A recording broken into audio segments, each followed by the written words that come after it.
Good morning student, good morning to all. कैसे हो सब? बहुत बढ़िया। चलिए हम शुरू करने जा रहे हैं सीए फाउंडेशन की जर्नी का सबसे interesting subject business mathematics, logical reasoning and statistics. Okay, तो लास्ट लेक्चर में हमने क्या किया था? कुछ कैलकुलेटर के बेसिक्स हमने सीखे थे, राइट? तो आई होप सबको क्लियर होंगे। प्रैक्टिस की सभी ने। अगर बाय चांस किसी को उन कैलकुलेटर ट्रिक्स में कोई प्रॉब्लम है, कैलकुलेटर पे सही वैल्यू नहीं आ रही है या कोई भी प्रॉब्लम है, तो आप लोग मुझसे पूछ सकते हैं, ठीक है? और वैसे भी हमारा ये कॉन्सेप्ट इतनी बार बीच बीच में आएगा कि हमें वैसे ही लर्न हो जाएगा, ठीक है? तो 2-3 ट्रिक्स थी जो आपको याद करनी पड़ेगी, राइट? याद है क्या? चलिए आज आपका टेस्ट लें। बताओ मुझे सबसे पहले nth रूट कैलकुलेट करने कि कैलकुलेटर ट्रिक क्या है? याद है सभी को? बताइए जरा। अगर हमें फाइंड आउट करना है 27 का 1/3 रूट, तो बताइए याद है? मैम ये क्या पूछ लिया आपने? तो करें शुरू? हाँ बताओ, मेरे साथ साथ बोलना। कोई बात नहीं, हम क्लास में इतनी बार रिवाइज करेंगे आप लोगों को याद हो जाएगा, ठीक है? तो डरने की कोई बात नहीं है, लेकिन इतना जरूर करना कि जो काम आपको दिया जाए घर जाके जरूर करना, ठीक है? ओके, चलिए बताइए। सबसे पहले type 27, then under root button 12 times -1 divide by, यहां जो भी रूट फाइंड आउट करना है तो यहां क्या हो जाएगा? Divide by 3 plus 1 equal, now into equal 12 times in sequence and you get your answer, right? Okay, once again बताइए क्या करें? Type 27 under root button 12 times -1 divide by 3 plus 1 equal, now into equal 12 times in sequence, ठीक है? ये चीजें जब आपको याद होगी ना तो कैलकुलेट करने में इतना टाइम नहीं लगेगा, ठीक है? तो ये बार बार हम डेली प्रैक्टिस करते रहेंगे। डेली तो नहीं, 2-4 दिन में हम प्रैक्टिस करते रहेंगे। और वैसे भी पूरे मैथ्स और स्टैटिस्टिक्स में ये बहुत बार आ चुका होगा, तो आप लोगों को याद हो जाएगा, ठीक है? चलिए ओके, और एक और ट्रिक हमने की थी। मान लिया पावर आपकी पॉइंट्स में है, मान लिया 4.5 है पावर, तो उस केस में क्या करेंगे? बस इतना चेंज आएगा। मान लिया 27 की पावर 4.5 है, 27 मतलब क्योंकि इतनी बड़ी वैल्यू की 4.5 पावर।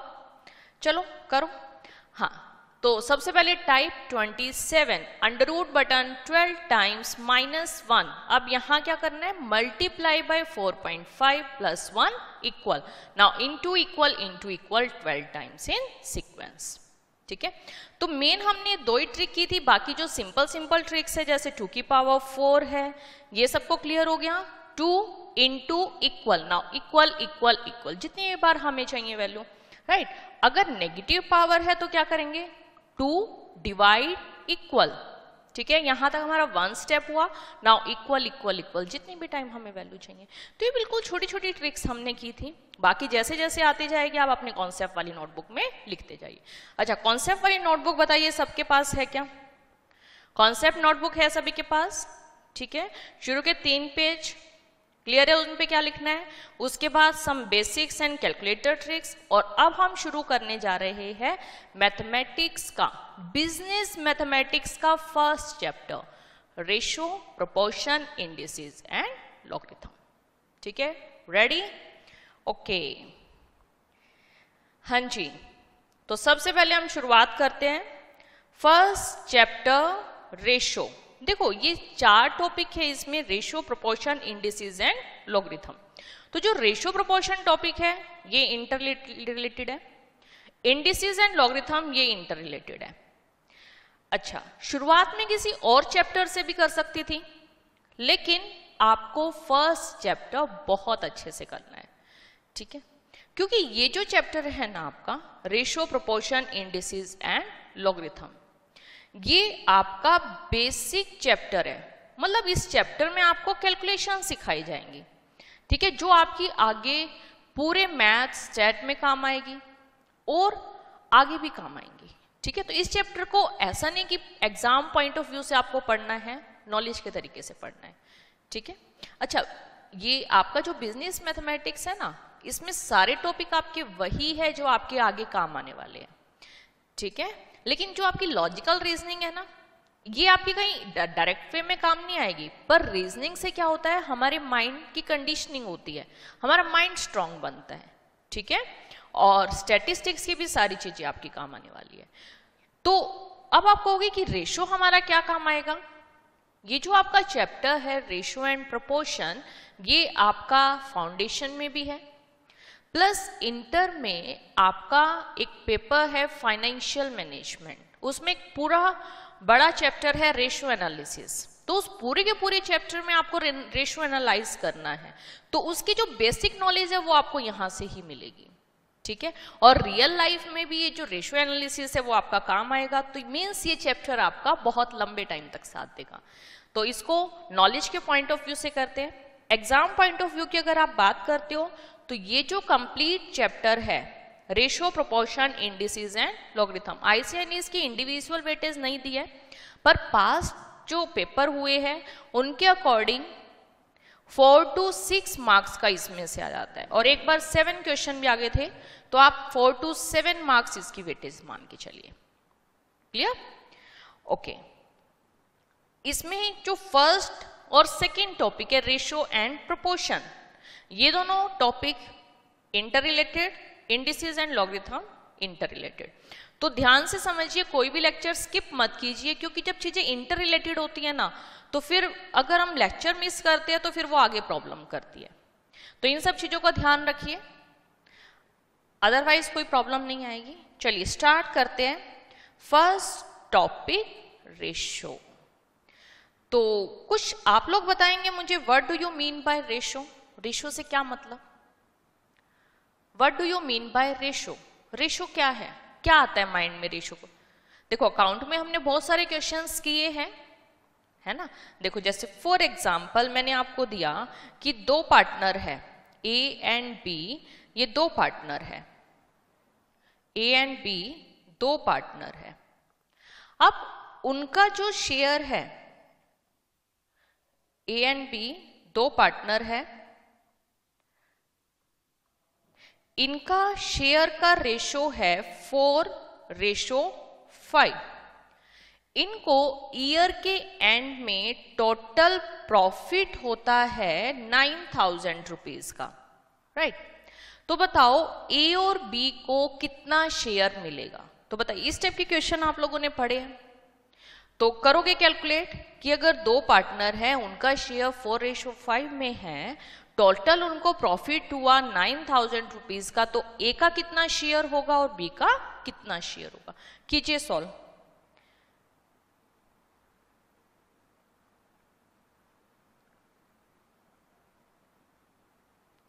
डन? तो बताइए क्या आंसर आए आप लोगों के? हाँ जी, क्या आंसर आए? बहुत अच्छे आंसर्स आ गए। क्या? 4,000, 5,000। देखिए आया क्या सभी का? ए का शेयर 4,000 एंड बी का शेयर 5,000। तो बताइए आपने किस तरीके से कैलकुलेट किया? तो अलग अलग स्टूडेंट ने डिफरेंट मेथड्स का यूज किया होगा। देखो क्या किया आपने, ए का शेयर 4 है, बी का शेयर 5 है, तो टोटल शेयर कितना हो गया?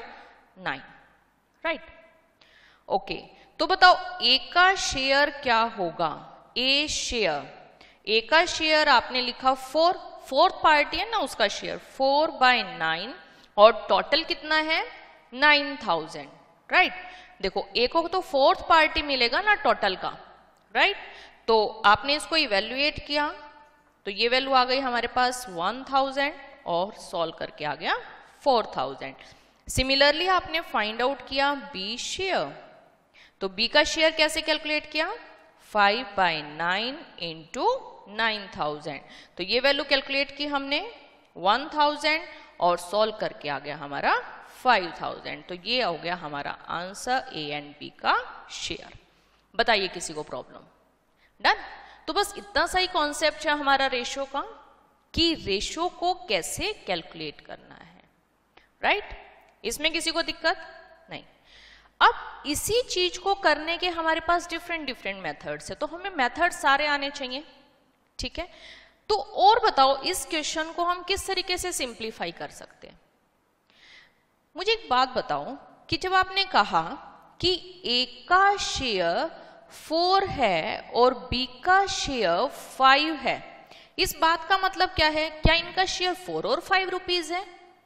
नहीं, इनका एक्चुअल शेयर कितना है? ये है इनका एक्चुअल शेयर, राइट। तो एक्चुअल वैल्यू तो 4000 है ना, यहां आपने बोला 4, लेकिन एक्चुअल वैल्यू कितनी है? 4000। मींस एक्चुअल वैल्यू रेशियो से तो डिफरेंट है ना, और ये इसका मल्टीपल है, राइट। ओके, अच्छा एक बात और बताओ कि क्या ये सेम वैल्यू से अगर मैं मल्टीप्लाई कर रही हूं, जैसे अगर मैंने दोनों तरफ मल्टीप्लाई कर दिया 1000 से, ये 1000 कैसे आया बाद में बात करेंगे, तो अगर सेम वैल्यू से दोनों तरफ मल्टीप्लाई कर दिया तो ये वैल्यू आ गई इनका एक्चुअल शेयर 4000 एंड 5000, राइट। यानी कि हम सेम वैल्यू से मल्टीप्लाई कर रहे हैं ना, और एक्चुअल वैल्यू कुछ और है। तो क्या मैं इस क्वेश्चन को ऐसा कर सकती हूं, देखो कि ए और बी का शेयर 4:5 में है, तो एक्चुअल वैल्यू ए और बी के शेयर की एक्चुअल वैल्यू कितनी होगी? 4k and 5k। ये हो गया ए और बी का एक्चुअल वैल्यू। क्लियर इतना? अब देखो एक्चुअल वैल्यू 4k और 5k है, तो टोटल कितनी है? 4k प्लस 5k, यानी कि 9k, राइट। तो ये जिस रेशो में, मतलब ये जो रेशो दे रखा है ना, उनका कैपिटल का रेशो हो सकता है, तो जिस रेशो में वो कैपिटल अपनी लगाएंगे उसी रेशो में उनको प्रॉफिट मिलेगा, ठीक है। तो ये जो 9k है इसी रेशो में ये टोटल आ गया, तो इसी में डिवाइड होगा ना, इनका टोटल प्रॉफिट कितना दे रखा है? 9000। तो ये जो 9k है ये क्या हो गया? 9000। बताओ बात समझ में आई क्या? देखो एक्चुअल वैल्यू कितनी है? 4k और 5k। Actual ratio, actual profit तो इतना मिलेगा ना, तो हमने एक्चुअल प्रॉफिट ही ले लिया। तो इसका एक्चुअल प्रॉफिट है 4k और इसका एक्चुअल प्रॉफिट है 5k। टोटल प्रॉफिट आ गया 9k, जो कि हमें दे रखा है 9000। क्लियर? ओके, तो आप बताइए क्या आप इसको सिंप्लीफाई कर सकते हैं? k की वैल्यू कितनी? 9000 डिवाइड बाय 9। कीजिए सिंप्लीफाई, ये कितना आ गया? 1000। तो यहां से हमारे पास k की वैल्यू आ गई। अब देखो k की वैल्यू कितनी आ गई? 1000। तो बताओ a और b का शेयर हम कैलकुलेट कर सकते हैं कैसे? a का शेयर आ गया 4 × 1000 यानी कि 4000, और b का शेयर आ गया 5 × 1000 मीन्स 5000। यहां तक बताइए किसी को कोई दिक्कत? तो बात समझ में आई कि रेशो कैसे कैलकुलेट किया आप लोगों ने, है ना। इस टाइप के क्वेश्चन तो आप लोगों ने अकाउंट में बहुत सारे किए हुए। तो बताओ इन सब चीजों से आपको रेशो के बारे में क्या समझ में आया कि क्या है ये रेशो? देखो ए को मिले 4 रुपीज, तो उसके कंपैरिजन में बी को मिले 5 रुपीज, तो ये कंपैरिजन ही तो है ना, यहाँ कोई एक्चुअल वैल्यू तो है नहीं। तो रेशो क्या है? इनके साइज का कंपैरिजन है कि अगर ए को इतना मिलता है उसके कंपैरिजन में बी को कितना मिलेगा, या बी को अगर 5 मिलता है उसके कंपैरिजन में ए को कितना मिलेगा। तो रेशो क्या है? कंपैरिजन है। कंपैरिजन किसका? इनके साइजेस का। एक और एग्जांपल हम ले लेते हैं। फॉर एग्जांपल आपके सीए फाउंडेशन में, सीए फाउंडेशन में 400 स्टूडेंट है फॉर एग्जांपल, एंड इंटर में 200 स्टूडेंट है, राइट। तो क्या मैं ऐसा बोल सकती हूं कि इंटर में जितने भी स्टूडेंट हैं उनके कंपैरिजन में सीए फाउंडेशन में डबल स्टूडेंट है? बताइए, बोल सकते हैं? देखो इसको हम सिंपलेस्ट फॉर्म में अगर लिखें तो 200 से डिवाइड, राइट, 200 से डिवाइड हो जाएगा, तो ये वैल्यू हमारी बची 1 और इधर 2। तो रेशो को जब हमने सिंपलेस्ट फॉर्म में लिखा तो ये आ गया 2:1। तो मुझे बताओ क्या मैं ये बोल सकती हूँ कि फाउंडेशन में जितने भी स्टूडेंट हैं इंटर में उससे हाफ स्टूडेंट है, या फिर इंटर में जितने भी स्टूडेंट है फाउंडेशन में उससे डबल स्टूडेंट है, तो सब एक ही बात है, राइट। अच्छा, अगर मैंने ये लिखा हुआ है 400 और 200, तो बताओ अभी भी क्या सेम बात है? यस, कि फाउंडेशन में जितने भी स्टूडेंट है इंटर में उससे हाफ स्टूडेंट है, या फिर इंटर में जितने भी स्टूडेंट है फाउंडेशन में उससे डबल स्टूडेंट है, राइट। तो रेशो क्या होता है? इनके साइज का कंपैरिजन। अब अगर तुम इसको फाइनल से कंपेयर करने लगो, फाइनल से तो कोई मतलब नहीं है ना, इन दोनों वैल्यू का कंपेयर हो रहा है कि फाउंडेशन में जितना है उसके कंपैरिजन में इंटर कितना है, या इंटर में कितना है उसके कंपैरिजन में फाउंडेशन कितना है, राइट। तो अगर हम यहाँ पे फाइनल ईयर और ले लेते हैं, मान लिया फाइनल और ले लिया, तो यहां पर मान लिया 100 है, राइट। तो देखिए ये रेशो आपका क्या बन जाएगा, हमारा वैल्यू आ गई 400, 200 एंड 100। लेकिन अब देखो इसको सिंपलेस्ट फॉर्म में लिखेंगे तो 2:1 तो नहीं आएगा ना, तो अब बताइए क्या आएगा। इसको हमने कैंसिल किया, 2 0 कैंसिल, तो ये वैल्यू आ गई 4:2:1। तो अब बताइए यहां पर इनका जब आप कंपेयर करोगे तो क्या कहोगे, फाउंडेशन में जितने भी स्टूडेंट है इंटर में उससे हाफ है, इंटर में जितने भी स्टूडेंट है फाइनल में उससे हाफ है, या फिर फाइनल में जितने स्टूडेंट है उससे डबल इंटर में है और उससे डबल फाउंडेशन में है। और इन दोनों का अगर कंपैरिजन करें तो फाइनल के कंपैरिजन में फाउंडेशन में 4 टाइम्स स्टूडेंट है ना, 4 गुना स्टूडेंट है। तो समझ आ रहा है बात कि रेशो क्या होता है? रेशो है कंपैरिजन ऑफ साइजेस। अब किसका कंपैरिजन कर रहे हैं हम कंपैरिजन कर रहे हैं स्टूडेंट्स का, राइट, नंबर ऑफ स्टूडेंट्स का, number of students.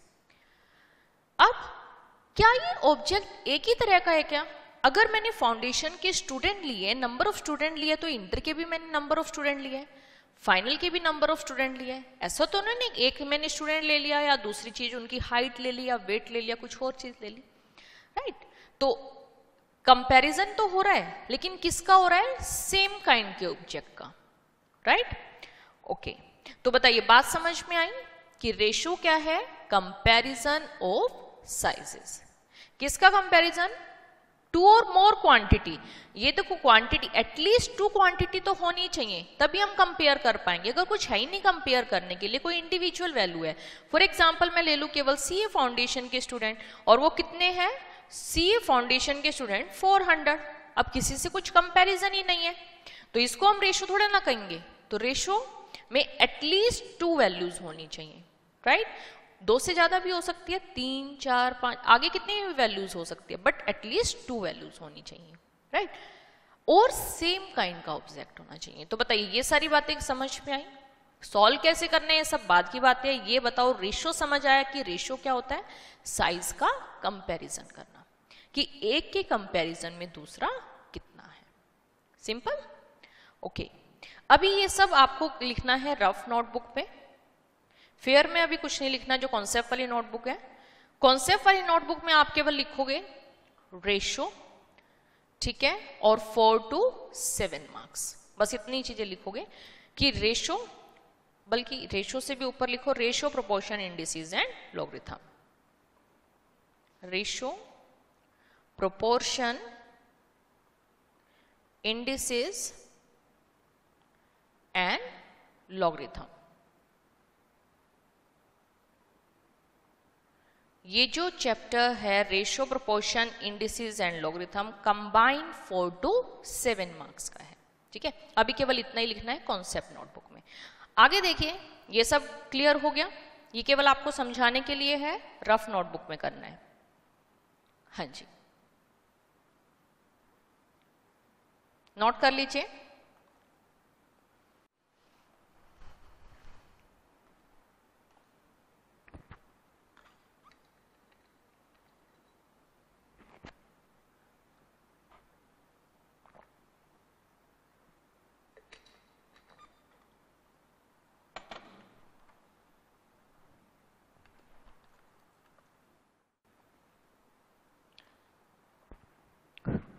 Hello,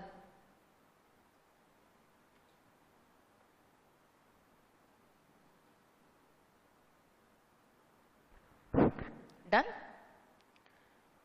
yes, ये एग्जाम्पल भी रफ नोटबुक में नोट करेंगे।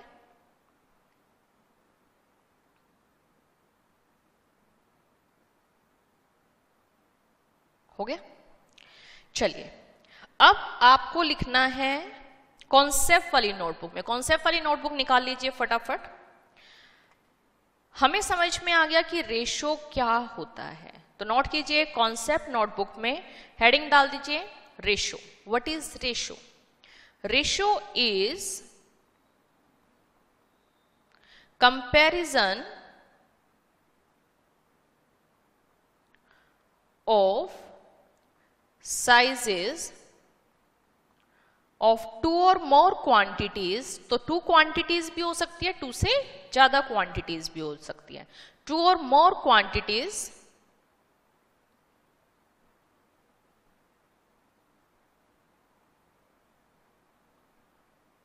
of same kind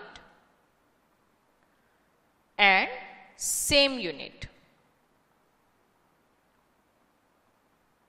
ratio is comparison of sizes. Size का क्या है? कंपैरिजन। किन का कंपैरिजन है? टू और more quantities of same kind. वो क्वांटिटीज कैसी होनी चाहिए? सेम काइंड की होनी चाहिए। And most important must be of same unit. हाँ जी, नोट किया? अब लिखिए for example CA foundation student,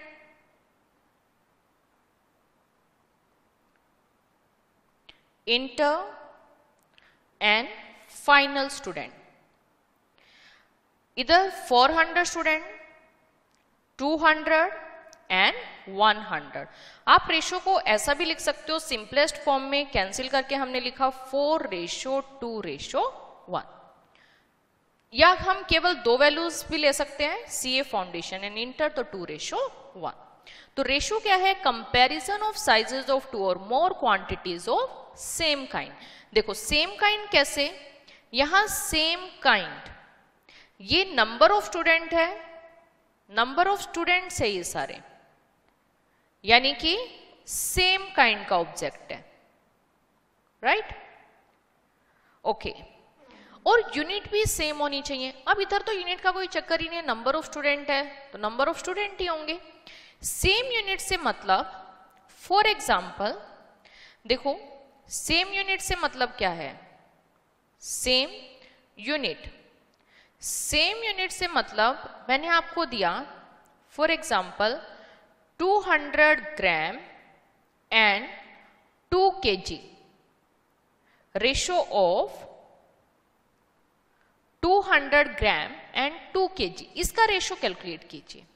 अब देखो यहां पर यूनिट आपकी सेम है क्या? काइंड, सेम काइंड का ऑब्जेक्ट तो हो गया, लेकिन इनकी यूनिट डिफरेंट है, तो आप ऐसे कंपेयर नहीं कर सकते कि इनका रेशो कितना हो जाएगा 200:2, यानी कि 100:1। तो ये तो बिल्कुल गलत हो गया ना। 200 ग्राम ये छोटी क्वांटिटी है और 2 kg बड़ी वैल्यू है, तो आपकी यूनिट सेम होनी चाहिए, ठीक है? तो बताइए इसकी भी यूनिट सेम बनाने के लिए क्या कर दें?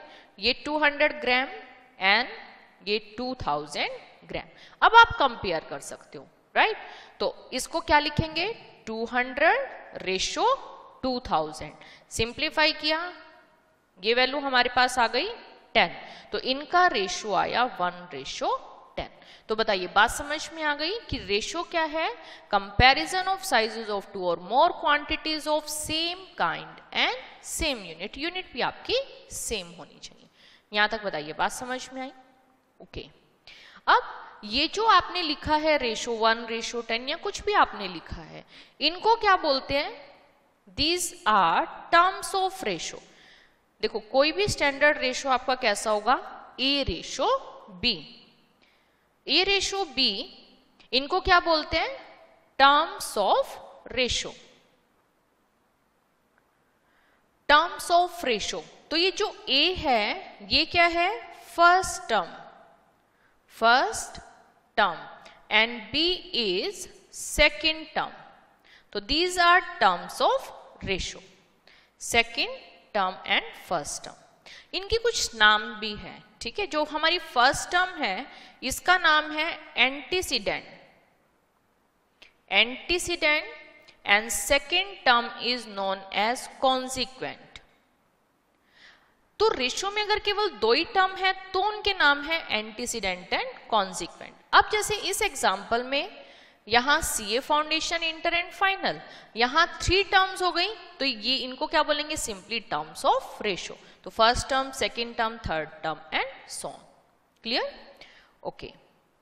हाँ जी, यहां तक बताइए बात समझ में आई कि रेशो में ये जो ए रेशो भी आपने लिखा है, इनको क्या बोलते हैं, टर्म्स ऑफ रेशो. तो जो फर्स्ट टर्म है इसका नाम क्या है, antecedent, and second term is consequent.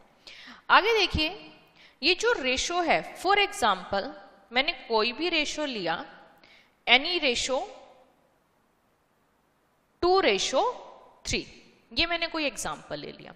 इसको हम ऐसा भी लिख सकते हैं, can be written as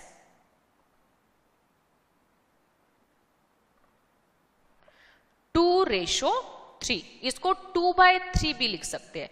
means ratio को हम फ्रैक्शन की फॉर्म में भी लिख सकते हैं. ठीक है, तो कोई भी रेशो आप इसको फ्रैक्शन की फॉर्म में कैसे लिखेंगे, 2/3.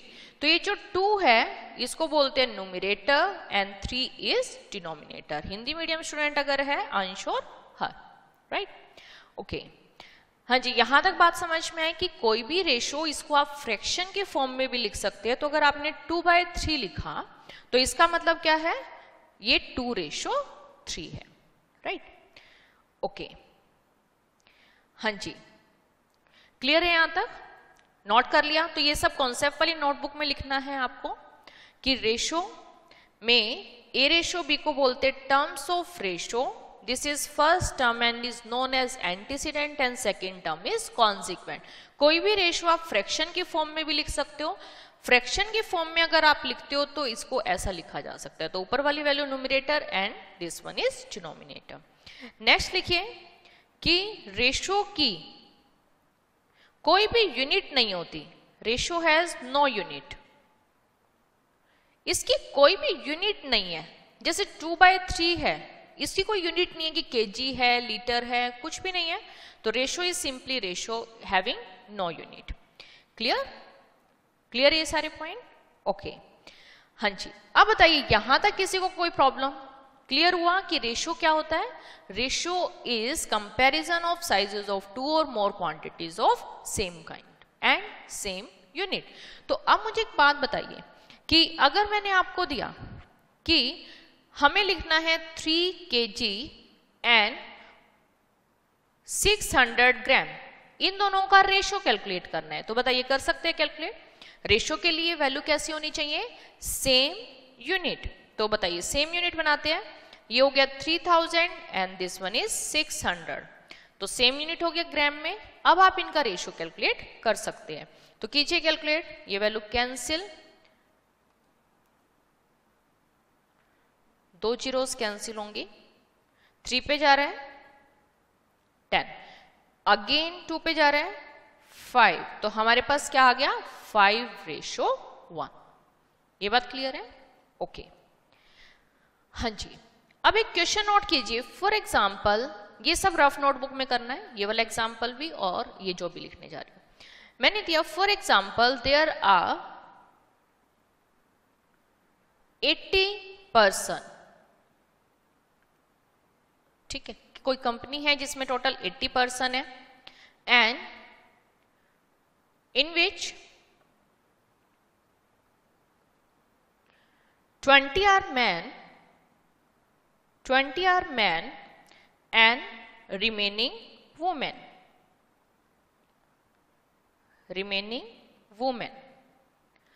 हाँ जी, यहां तक तो बात क्लियर हो गई कि एक कंपनी है जिसमें टोटल 80 पर्सन है. टोटल पर्सन है 80 पर्सन, जिसमें से 20 मैन है, कुछ हिस्सा मैन है, ये 20 मैन है एंड अदर देखो कितनी बची, 60. ये 60 वुमेन है. तो अगर मैं बात करूं कि फ्रैक्शन की, तो आप क्या लिखोगे कि जो मैन है उनका फ्रैक्शन क्या है, मैन इज 1/, टोटल का अगर मैं बात करूं तो कितना हुआ, 20/80, यानी कि 1/4 मैन है. राइट। वुमेन कितनी है 60/80 यानी कि 3/4, 3/4 वुमेन है, राइट। तो फ्रैक्शन में भी देखो ये हो गया 1/4 पार्ट और ये हो गया 3/4 पार्ट, राइट। तो ये क्या है, रेशो है ना, राइट। लेकिन देखो एक चीज और ध्यान से सुनना कि आपको रेशो जरूरी नहीं है कि आपको इस तरीके से टोटल के साथ ही पूछा जाए। अगर मैंने आपको दे दिया फर्स्ट पार्ट हमें रेशो फाइंड आउट करना है, तो बताओ मुझे number of man to that of total number of person, total number of person. तो देखो लैंग्वेज की फॉर्म में आपका रेशो कैसा मिल सकता है, number of man to that, to that का मतलब क्या है, अपने को रेशो बताना है, to that of total number of person. तो देखो मैन कितने हैं, मैन इसमें है 20 और किसके साथ रेशो बताना है, टोटल नंबर ऑफ पर्सन, तो टोटल कितने हैं 80। तो आप क्या लिखोगे, रेशो कितना है 1/4 या फिर 1/4। लेकिन अगर मैं क्वेश्चन में स्लाइटली चेंज कर देती हूं, हमें बताना है number of women to that of total number of person, total number of person. तो अब बताइए ये क्या बनेगा, पहले क्या आया वुमेन और किसके साथ करना है, टोटल नंबर ऑफ पर्सन, तो पहले क्या आएंगे वुमेन, वुमेन कितनी है 60 and total number of person 80। तो हमारा रेशो क्या आ गया 3/4, राइट। लेकिन अगर हमने ऐसा दे दिया find total number of man to that of women, to that of women.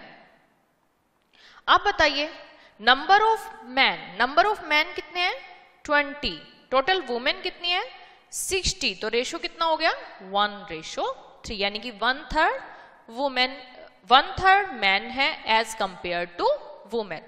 तो बात समझ में आ रही है कि रेशो क्या है, जस्ट एक कंपैरिजन है, किसके साथ कंपैरिजन, जो भी दूसरी वैल्यू है उसके साथ कंपैरिजन। तो देखो एग्जांपल सेम है, यहां रेशो आया 1/4 और यहां मैन का वुमेन के साथ 1/3, तो किसके साथ, यहां किससे कंपैरिजन कर रहे थे, टोटल नंबर ऑफ पर्सन से, और यहां किसके साथ कंपैरिजन कर रहे थे, नंबर ऑफ वुमेन से, राइट। अच्छा अब आप कहोगे कि हमारा 4/1 मतलब रेशो बड़ा भी हो सकता है क्या, 4/1 भी हो सकता है क्या, क्योंकि देखो जब आप इसमें फ्रैक्शन की बात करते हो तो आप क्या करते हो, फ्रैक्शन मतलब पार्ट, लेकिन ratio is different thing, fraction की तरह उसको लिखते हैं but ratio is different from fraction. देखिए कैसे, अगर मैं तुम्हें कहूं find total number of person, find ratio total number of person to that of number of man, number of man. तो अब बताइए इसको क्या लिखोगे, टोटल नंबर ऑफ पर्सन कितने हैं 80, मैन कितने हैं 20, तो रेशो हमारे कितना हो जाएगा 4/1। तो बात समझ में आ रही है कि रेशो जस्ट क्या है, कंपैरिजन है, कंपैरिजन ऑफ साइजेस, की जो पहली वैल्यू है उसके कंपैरिजन में दूसरे का साइज कितना है। तो देखो सबका मतलब तो वही है ना कि total number of person 4 time है नंबर ऑफ मैन से, तो आप इसको 4/1 कह रहे हो, और यहाँ पे देखो सेम ही बात थी ना, कंपैरिजन वही था, टोटल नंबर ऑफ पर्सन 4 गुना है और यहाँ भी total number of person 4 time है। क्लियर, हाँ जी, यहां तक बताइए बात समझ में आई क्या, कि रेशो क्या है, comparison of sizes. Done, okay. अब देखो जो नॉन मैथ वाले स्टूडेंट होते हैं ना, उनको ज्यादा प्रॉब्लम होती है मैथ्स में, क्योंकि वो बड़ी मुश्किल से तो पीछा छुड़वा के कॉमर्स लेते हैं कि हमें मैथ ना पढ़ना पड़े, राइट। और फिर एक सीए फाउंडेशन में आपका स्टार्टिंग लेवल पे ही मैथ आ जाता है, तो उनके अंदर एक डर होता है। अच्छा डर भी किस लिए होता है उनके अंदर, मैथ वाले स्टूडेंट को कोई दिक्कत नहीं है, वो कैसे भी कर सकते हैं, लेकिन जो नॉन मैथ स्टूडेंट है उनकी जो मुझे लगता है मेन प्रॉब्लम होती है कि स्टेटमेंट समझ ना आना, राइट, कि क्वेश्चन में करना क्या है वही समझ नहीं आता तो बच्चे करेंगे कैसे, राइट। स्टेटमेंट क्या है वो ठीक से नहीं समझ में आती, फिर एक स्टेप हमने कर दिया, नेक्स्ट स्टेप क्या करे वो चीज नहीं समझ में आती, ठीक है। क्योंकि देखो मैथ में क्या होता है कि एक चीज आपने कर दी, ऐसा नहीं है कि आपको हर एक क्वेश्चन उस स्टेप का ही मिलेगा, मैथ में अगर 1000 क्वेश्चन है तो 1000 क्वेश्चन में भी 800 उसके मेथड्स होंगे, ठीक है। तो 1000 क्वेश्चन में 800 आपको वैरायटी मिलेगी, मतलब वैरायटी बहुत ज्यादा है, तो इसलिए बच्चों को प्रॉब्लम आती है, ठीक है। ये नहीं है कि एक क्वेश्चन किया और 15 क्वेश्चन आपको उसके जैसे मिल जाएंगे, ठीक। तो वैरायटी के कारण उनको प्रॉब्लम आती है। तो मैंने कोशिश की है कि जो वैरायटी है उसको अलग अलग डिवाइड करने की, ठीक है। मैथ वाले स्टूडेंट नोट सारा करेंगे कॉन्सेप्ट नोटबुक में, ठीक है, टाइप्स ऑफ क्वेश्चन जो मैंने बनाए हुए हैं। नॉन मैथ स्टूडेंट के लिए कंपल्शन है, ताकि उनको पता चल जाए कि अगर इस टाइप का क्वेश्चन आता है तो उसको सॉल्व कैसे करना है, इस टाइप का क्वेश्चन आता है तो उसको सॉल्व कैसे करना है। मैथ स्टूडेंट कैसे भी मर्जी सॉल्व कर सकता है, लेकिन कॉन्सेप्ट नोटबुक में सारा लिखेगा। क्लियर? ओके। अच्छा, बुक के भी 3 पार्ट्स हैं, लेवल 1, लेवल 2 एंड लेवल 3। जो लेवल 3 है वो सबको करना है, उसमें आपके कंसेप्चुअल क्वेश्चन आएंगे। लेवल 2 से थोड़ा सा एडवांस है, वो हम बाद में डिस्कस करेंगे। और लेवल 3 उसमें जितने भी अभी तक पास्ट ईयर क्वेश्चंस आए हुए एग्जाम में आए हुए, मतलब आप ये कह सकते हो level 3 is most important for you all, ठीक है। तो लेवल 3 बहुत अच्छे से करना है, लेकिन अभी हम केवल बेसिक करेंगे, ओनली लेवल 1, ताकि हम एक लेवल पे आ सके मैथ स्टूडेंट और नॉन मैथ स्टूडेंट की क्वेश्चन सॉल्व कैसे होता है, ठीक है। तो सेकंड और थर्ड लेवल हम बाद में करने वाले हैं। क्लियर? ओके। हाँ जी, अब नोट कीजिए टाइप 1 क्वेश्चन। टाइप 1 क्वेश्चन है आपके simple calculation based question. Calculation, अब कैलकुलेशन भी कैसी आएगी, जैसे हमने फर्स्ट एग्जाम्पल किया था। For example, there are 2 person जिनका शेयर का रेशो गिवन है, हमने ले लिया 5:4। क्लियर? And total profit is 18,000। तो find the share of A and B. अब ये 2 पर्सन है जिनका रेशो गिवन है A/B 5:4, टोटल प्रॉफिट है 18,000। तो हमें फाइंड आउट करना है A और B का शेयर। तो देखो, ये क्वेश्चन तो आप इजीली सॉल्व कर सकते हो, अभी किया था। अब एक बार रफ नोटबुक में इसके सॉल्व करके देखो, कॉन्सेप्ट वाली नोटबुक में क्वेश्चन भी लिखना है, ठीक है। सॉल्यूशन हम बाद में करेंगे, अभी आप रफ नोटबुक पे सॉल्व कीजिए इसको। तो देखो, ये हमें काम करना है रफ नोटबुक में अभी इसको सॉल्व करने का। तो कोई भी मेथड आप अडॉप्ट कर सकते हो। क्या किया हमने, इसको लिया 5K and 4K। Total profit हो गया हमारा 9K, जो कि हमें किसके इक्वल दे रखा है, 18,000। तो यहां से हमारे पास आ गया 9K, 18,000 एंड K की वैल्यू हमारे पास आ गई 2,000। यहां तक ओके है? क्लियर है सभी को? ओके।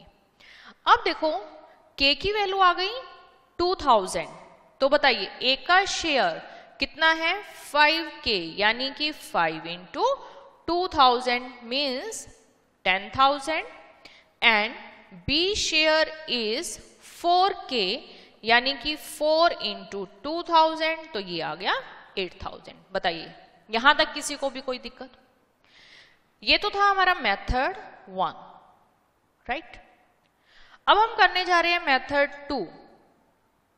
मेथड 2 कैसे, A का शेयर अगर 5 है, टोटल शेयर कितना 9, तो 5/9 पार्ट मिलेगा ना A को। तो 5/9 पार्ट कितना, टोटल प्रॉफिट का 5/9 पार्ट किसको मिलेगा, A को। बाकी बचा किसको मिलेगा, B को।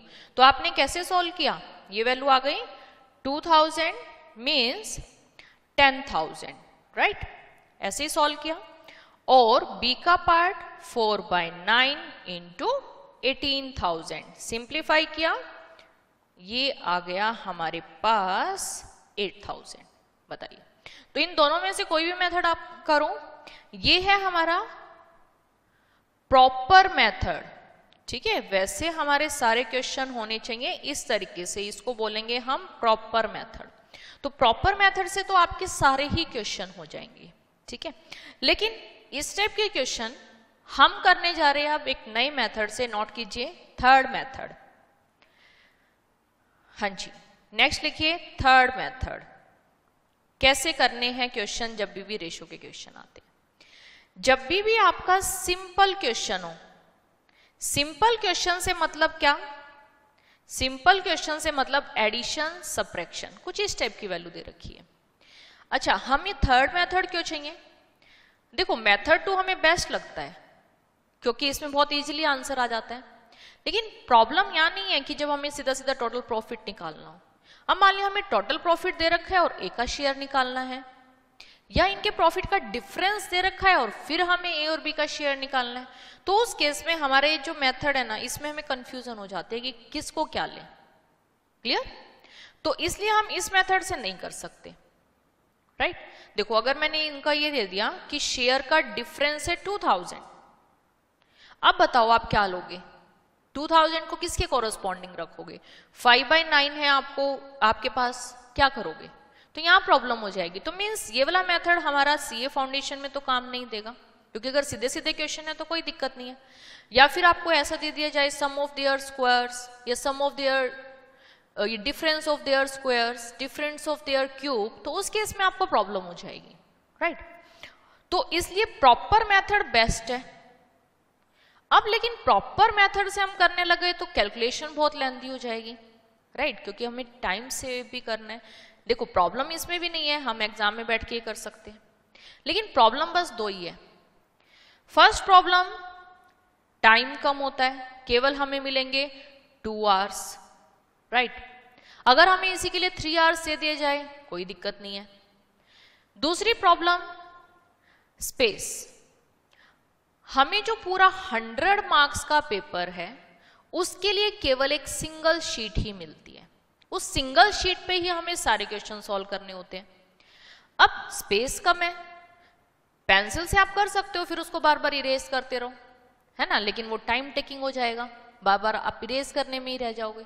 तो इससे अच्छा है जब हमारे पास पॉसिबिलिटी है शॉर्टकट से हम कर सकते हैं तो शॉर्टकट से किया जाए, तो हमें लिखने की जो रिक्वायरमेंट है वो बिल्कुल कम हो जाएगी। तो देखिए क्वेश्चन कैसे करना है। मेथड में सारे कराऊंगी, प्रॉपर मेथड से भी कराऊंगी, शॉर्टकट ट्रिक से भी कराऊंगी, ठीक है? हाँ जी, क्योंकि जो मैथ वाले स्टूडेंट होते हैं ना, उनके अंदर वही होता है कि हम जिस मेथड से करके आए ना बस उसी मेथड से करना है, लेकिन नॉन मैथ वाले स्टूडेंट के लिए आसानी हो जाती है क्योंकि वो डायरेक्ट ही इस वाले मेथड से सीखते हैं तो उनको प्रॉब्लम नहीं आती है। क्लियर? हाँ, मैथ वाले स्टूडेंट भी अगर शॉर्टकट से करते हैं तो दी बेस्ट है, क्योंकि हमारे पास स्पेस नहीं होता इतना लिखने के लिए। क्लियर? ओके, हाँ जी। अब देखिए क्वेश्चन करना कैसे है। रेशो गिवन है 5:4 एंड इनका प्रॉफिट गिवन है 18,000। अब देखिए हमें क्वेश्चन में क्या गिवन है? क्वेश्चन में हमें गिवन है टोटल प्रॉफिट 18,000। अब क्वेश्चन में टोटल प्रॉफिट गिवन है तो आप रेशो का भी टोटल कैलकुलेट कर लीजिए। अगर क्वेश्चन में डिफरेंस गिवन है तो आप इसका भी डिफरेंस कैलकुलेट कर लीजिए। फॉर एग्जांपल ये है 5:4, टोटल आपको कितना दे रखा है? 18,000, राइट? यहां लिख लीजिए 18,000। रेशो का भी टोटल फाइंड आउट कर दीजिए। 5 और 4 कितना हुआ? 9। यहां तक बताइए बात समझ में आई क्या? कि अगर हमें टोटल दे रखा है तो रेशो का भी टोटल कर दीजिए और इसके कॉरस्पॉन्डिंग लिख दीजिए। एक बार मैं इसको ऐसे लिख देती हूँ ताकि आपको समझ आ जाए कि हमने वैल्यू कौन कौन सी ली है। एक तो हो गया ये 5:4:9, तो ये 3 वैल्यूज है हमारे पास, राइट? ओके, यहां तक बात समझ में आई। रेशो का भी हमने टोटल कर लिया। अब ये वैल्यू जितने से मल्टीप्लाई करके आई, अब ये कितने से मल्टीप्लाई करके आई ये कैसे पता चलता है? कैलकुलेटर एग्जाम में अलाउड है, ठीक है? तो आपको अपने दिमाग को बर्डन नहीं डालना है। देखिए क्या करेंगे, यहां हमने सिंपली करना है 18,000 डिवाइड बाय 9। तो देखो मैंने किया 18,000 डिवाइड बाय 9 इक्वल, तो ये आ गया हमारे पास 2000। बताइए यहां तक बात समझ में आई कि हमें ये चेक करना है कि वैल्यू कितने से मल्टीप्लाई करके आई। कितने से मल्टीप्लाई करके आई कैसे पता चलेगा? इस वैल्यू के डिवाइड में ये वैल्यू कर दीजिए हमेशा, ठीक है? ओके, अब 18,000 बाय 9 ये आ गया हमारे पास 2000, राइट। अब हर एक वैल्यू की मल्टीप्लाई कर दीजिए 2000 से, तो 2000 इंटू 5 कितना हुआ 10,000, और 2000 इंटू 4 कितना हो गया 8,000। बताइए बात समझ में आएगा? क्लियर? ओके, हाँ जी, नोट कर लीजिए। ये जो थर्ड मेथड है ये आपकी कॉन्सेप्ट वाली नोटबुक में जाएगा कि कोई भी रेशो, जैसे ऊपर एग्जाम्पल तो हमारा था ही, कैलकुलेशन कैसे करनी है 5:4, टोटल लिखा 9 और उसके कॉरस्पॉन्डिंग 18,000, जितने से मल्टीप्लाई करके आया सेम सब पे अप्लाई। डन? ओके, हाँ जी, कर लीजिए नोट।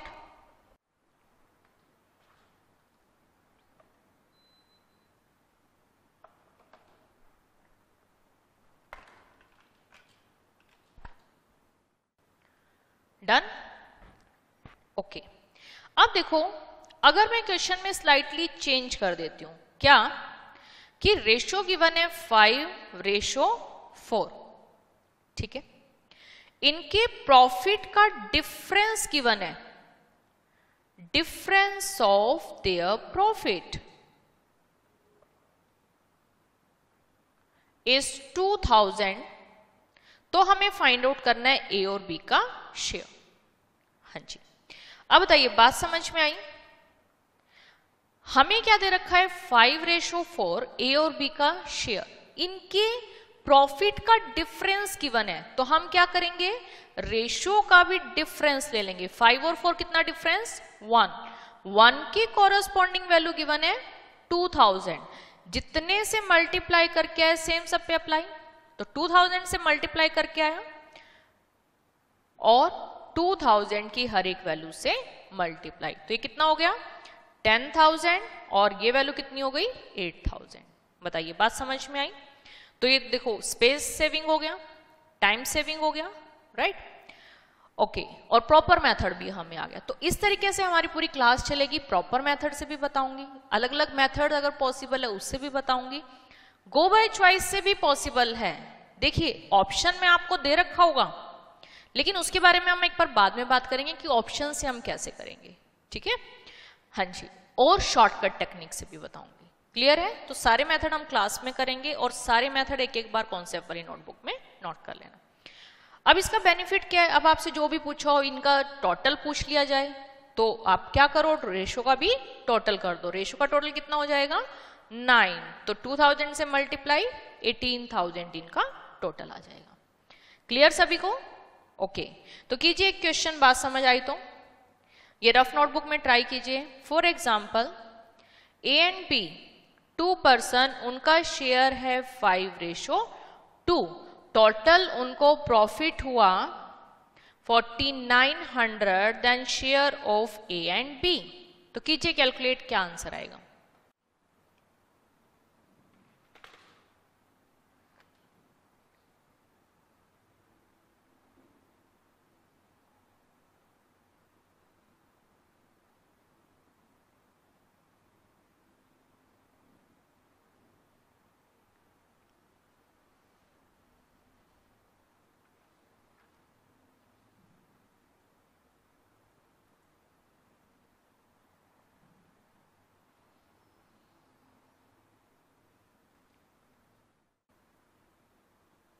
डन? ओके, तो बताइए क्या आंसर आया। 5 and 2 टोटल प्रॉफिट गिवन है 4900, तो रेशो का भी टोटल ये हमें गिवन है 4900, जितने से मल्टीप्लाई करेंगे सेम सब पे अप्लाई, तो कितने से मल्टीप्लाई करके आया 700, सेम सब पे अप्लाई 700 से मल्टीप्लाई, तो बताइए first value 3500 and next value 1400। Clear सभी को? यहां तक बताइए कोई कंफ्यूजन? ऐसे अगर डिफरेंस फाइंड आउट करना होता तो डिफरेंस देखिए 5 and 2 कितना डिफरेंस, अच्छा जब डिफरेंस की बात आती है ना पॉजिटिव डिफरेंस ही लेंगे। अगर 2:5 भी होता ना तो भी हम डिफरेंस 3 लेते, ठीक है। तो डिफरेंस है कितना 3, तो अगर डिफरेंस पूछा हो तो कितना आ जाएगा 2100। सिंपल। तो जब तक आपका सिंपल क्वेश्चन है आप ऐसे ही करेंगे, जो भी वैल्यू गिवन है उसके कॉरस्पॉन्डिंग लिखा, सेम सब पे अप्लाई, राइट। लेकिन अगर सिंपल क्वेश्चन नहीं है, आपको दे दिया जाए difference of their square, for example इसी क्वेश्चन में मैं आपको दे दूं डिफरेंस ऑफ देयर स्क्वायर और कोई भी वैल्यू आपको दे रखी है, तो आप कैसे करोगे? हमेशा प्रॉपर मेथड मतलब के यूज करके। प्रॉपर मेथड से सारे क्वेश्चन हो जाएंगे, ठीक है। तो जैसे अगर मुझे दे दिया जाए डिफरेंस ऑफ देयर स्क्वायर्स, ठीक है, एक बार मैं कैलकुलेट करके देख लेती हूँ कुछ ऐसी वैल्यू जो कुछ रेलिवेंट आ जाए, पॉइंटों में ना आए।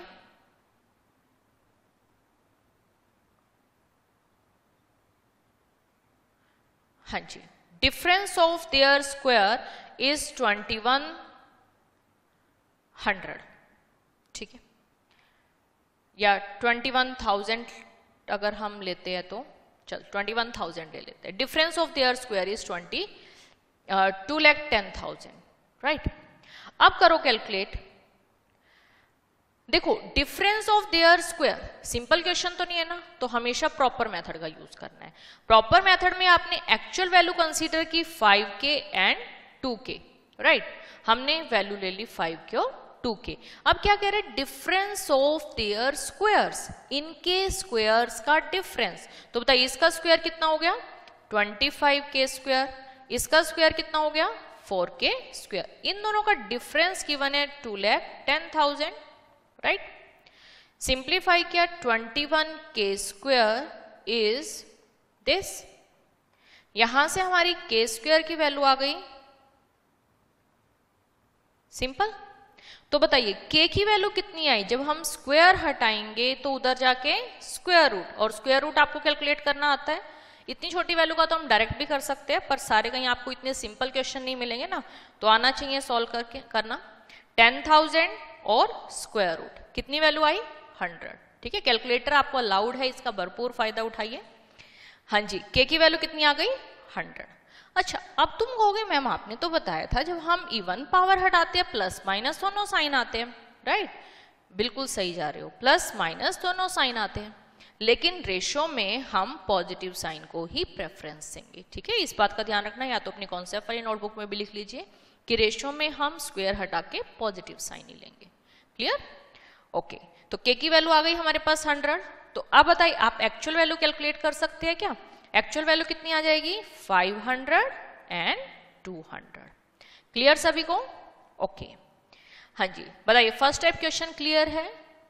कोई भी वैल्यू आपको कोई भी रेशो दे रखा है, उसके कॉरस्पॉन्डिंग आपसे कोई भी वैल्यू पूछी जा सकती है। डन? ओके, नेक्स्ट लिखिए टाइप 2। टाइप 2 क्वेश्चन है based on properties of ratio.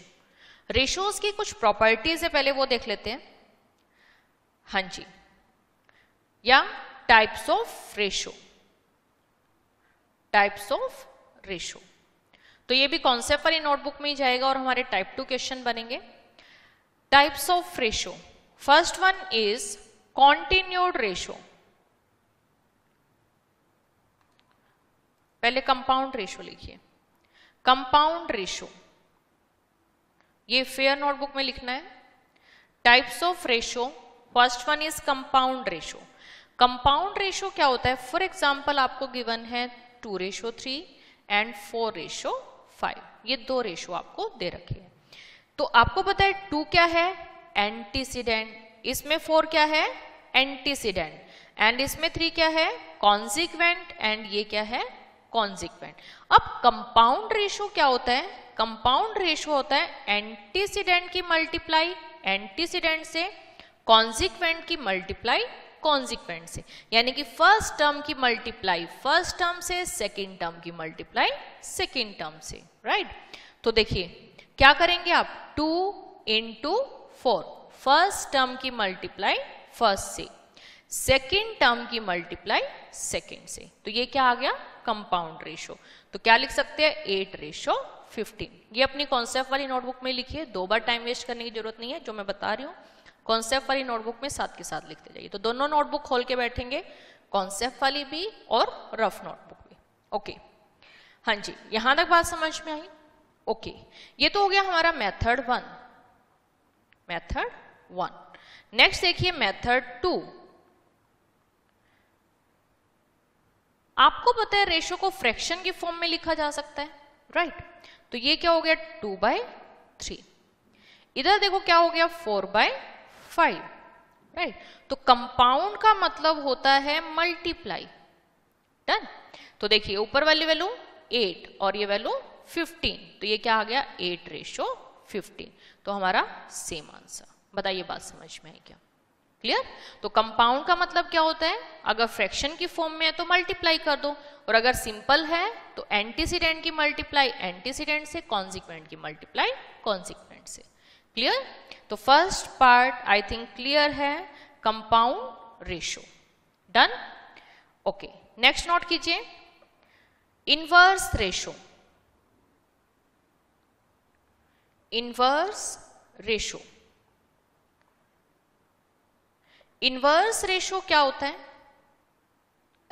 अगर आपको फॉर एग्जाम्पल गिवन है A/B, तो आप इसको लिख दो B/A, तो ये क्या हो गया inverse ratio.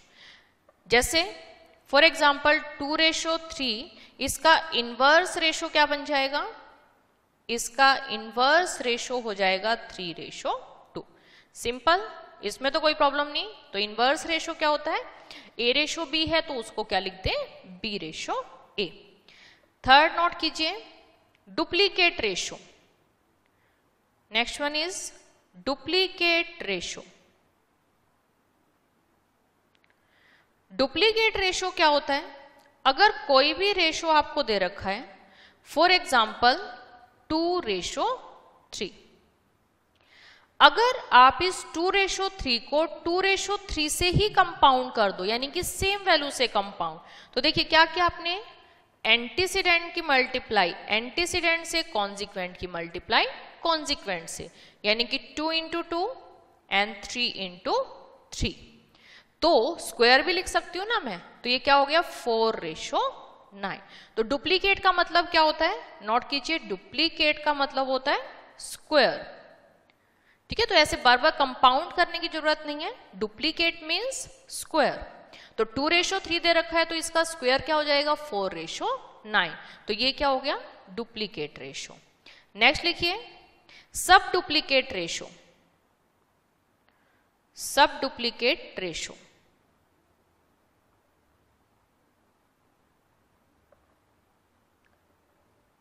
Sub duplicate ratio होता है square root. Square root, for example आपको गिवन है 4/9, हमें फाइंड आउट करना है इसका सब डुप्लीकेट। अब देखो आपको कैलकुलेटर तो अलाउड है ना, स्क्वायर रूट आप फाइंड आउट कर सकते हो। तो अगर किसी को प्रॉब्लम है वो प्राइम फैक्टर करने वाले मेथड से, तो हम डायरेक्ट कर सकते हैं। देखो 4 का स्क्वायर रूट कितना आ गया 2 एंड 9 का स्क्वायर रूट 3, इतनी छोटी वैल्यू नहीं आएगी। तो ये जस्ट एग्जाम्पल है, कर सकते हो स्क्वायर रूट फाइंड आउट, कोई भी वैल्यू हो ऐसे स्क्वायर रूट फाइंड आउट कर दोगे। तो इसको क्या बोलेंगे सब डुप्लीकेट। क्लियर? ओके, नेक्स्ट लिखिए triplicate ratio. Triplicate ratio, triplicate ratio क्या होता है? क्यूब।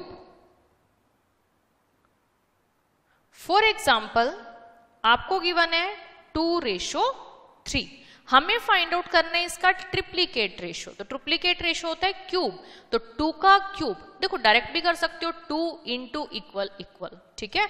तो 8 3 क्यूब 3 × इक्वल इक्वल, तो ये आ गया 27। छोटा एग्जांपल इसलिए ले रही हूं ताकि आप डायरेक्ट भी कर सको और कैलकुलेटर पे भी कर सकते हो अगर बड़ी वैल्यू आ जाती है।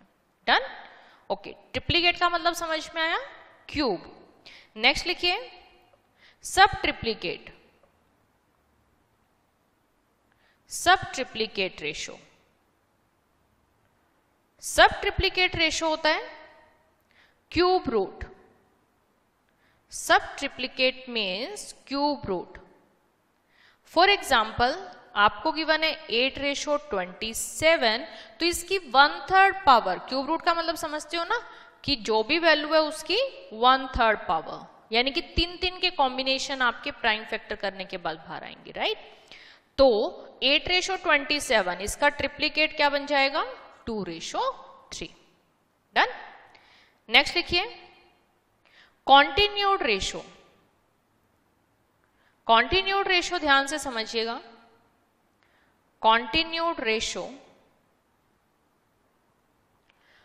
फॉर एग्जाम्पल आपको 2 रेशो दे रखे हैं, A/B एंड C/B/C। कोई भी एग्जाम्पल ले लेते हैं, 2:3 एंड 3:5। हमें फाइंड आउट करना है A/B/C, तो इसको क्या बोलेंगे? Continued ratio. ठीक है, अब आप बताओ रेशो का मतलब अभी हमने क्या सीखा? कंपैरिजन है ना, कि अगर A 2 है उसके कंपैरिजन में B कितना है? 3। और इस बात का मतलब क्या है? B अगर 3 है उसके कंपैरिजन में C कितना है? 5। तो क्या मैं इनको कंबाइन कर सकती हूँ क्या? A के कंपैरिजन में A अगर 2 है उसके कंपैरिजन में B कितना है? 3, और B जितना है उसके कंपैरिजन में C कितना है? 5। कि B अगर 3 है तो उसके कंपैरिजन में C 5। तो इनको कंबाइन किया जा सकता है ना, कोई प्रॉब्लम नहीं है, राइट। तो कॉन्टिन्यूड रेशो क्या होता है? 2 से ज्यादा रेशो को कंबाइन करना। तो यहां हमने 2 रेशो को कंबाइन किया है, राइट। ओके, अब यहां आप कहोगे कि मैम ये तो सिंपल था, हमारा B सेम था, लेकिन अगर हमारा B सेम ना हो तो हम क्या करें? चलिए देखते हैं कि अगर हमारा B सेम ना हो तो हम कैसे करेंगे। फॉर एग्जाम्पल मैंने आपको दिया 2:3 and this one is also 2:3। हमें फाइंड आउट करना है A/B/C, राइट। ओके, अब बताओ कैसे करेंगे। आपने क्या देखा कि अगर हमारा B सेम है तो बात बन जाएगी ना। तो क्या हम इस B को सेम बना सकते हैं क्या? तो B को सेम बनाना पड़ेगा। अब प्रॉब्लम ये है कि जो B है उसको कैसे सेम बनाया जाए। देखो हमने जो एग्जाम्पल किया था, एग्जाम्पल में क्या किया कि जो फाउंडेशन स्टूडेंट है वो एक्चुअल में कितने थे? 400 और इंटर स्टूडेंट 200, राइट। तो इसको हमने 2:1 लिख लिया तो भी एक बात है, 4:2 लिख दिया तो भी एक बात है। मतलब तो सेम ही है ना कि इसके कंपैरिजन में ये वैल्यू डबल है, सबका मतलब तो सेम है, right.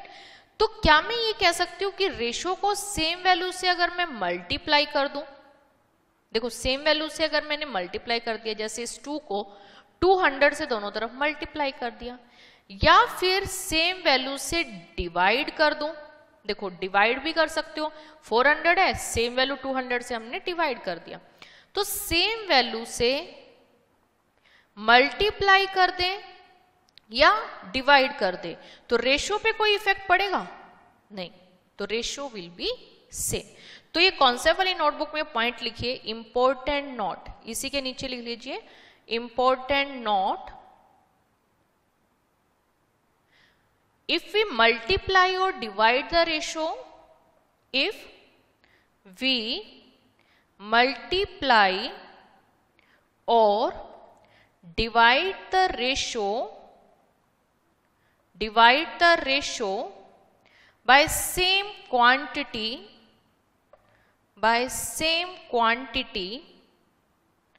there is no change in ratio. There is no change in ratio. तो रेशो पे कोई भी इफेक्ट नहीं पड़ता है। If we multiply or divide the ratio by same quantity, there is no change in ratio. तो ratio पे कोई भी इफेक्ट नहीं पड़ेगा। अच्छा, अब आप पूछोगे कि मैम ऐड और सबट्रैक्ट करते तो भी क्या कोई फर्क नहीं पड़ेगा क्या? चलिए चेक कर लेते हैं। अगर मान लिया मैंने आपको दिया 2:1 या फिर 2/1, सेम वैल्यू हमने ऐड कर दी, हमने दोनों तरफ 1 ऐड कर दिया, सेम वैल्यू ऐड कर रहे हैं, तो देखिए ये क्या बना 3 और ये 2। तो बताइए क्या हमारा रेशो सेम है? नहीं, रेशो चेंज हो गया। ऐसे अगर हम सेम वैल्यू इसमें से सबट्रैक्ट कर दें तो क्या रेशो पे कोई इफेक्ट पड़ेगा? यस, रेशो अगेन चेंज हो गया। यानी कि हम ऐड सबट्रैक्ट नहीं कर सकते, मल्टीप्लाई डिवाइड कर दें कोई दिक्कत नहीं है। तो नोट कीजिए ये पॉइंट भी कि but if we add or subtract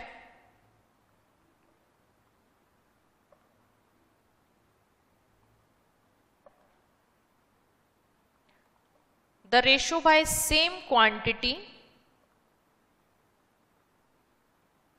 ratio will be changed.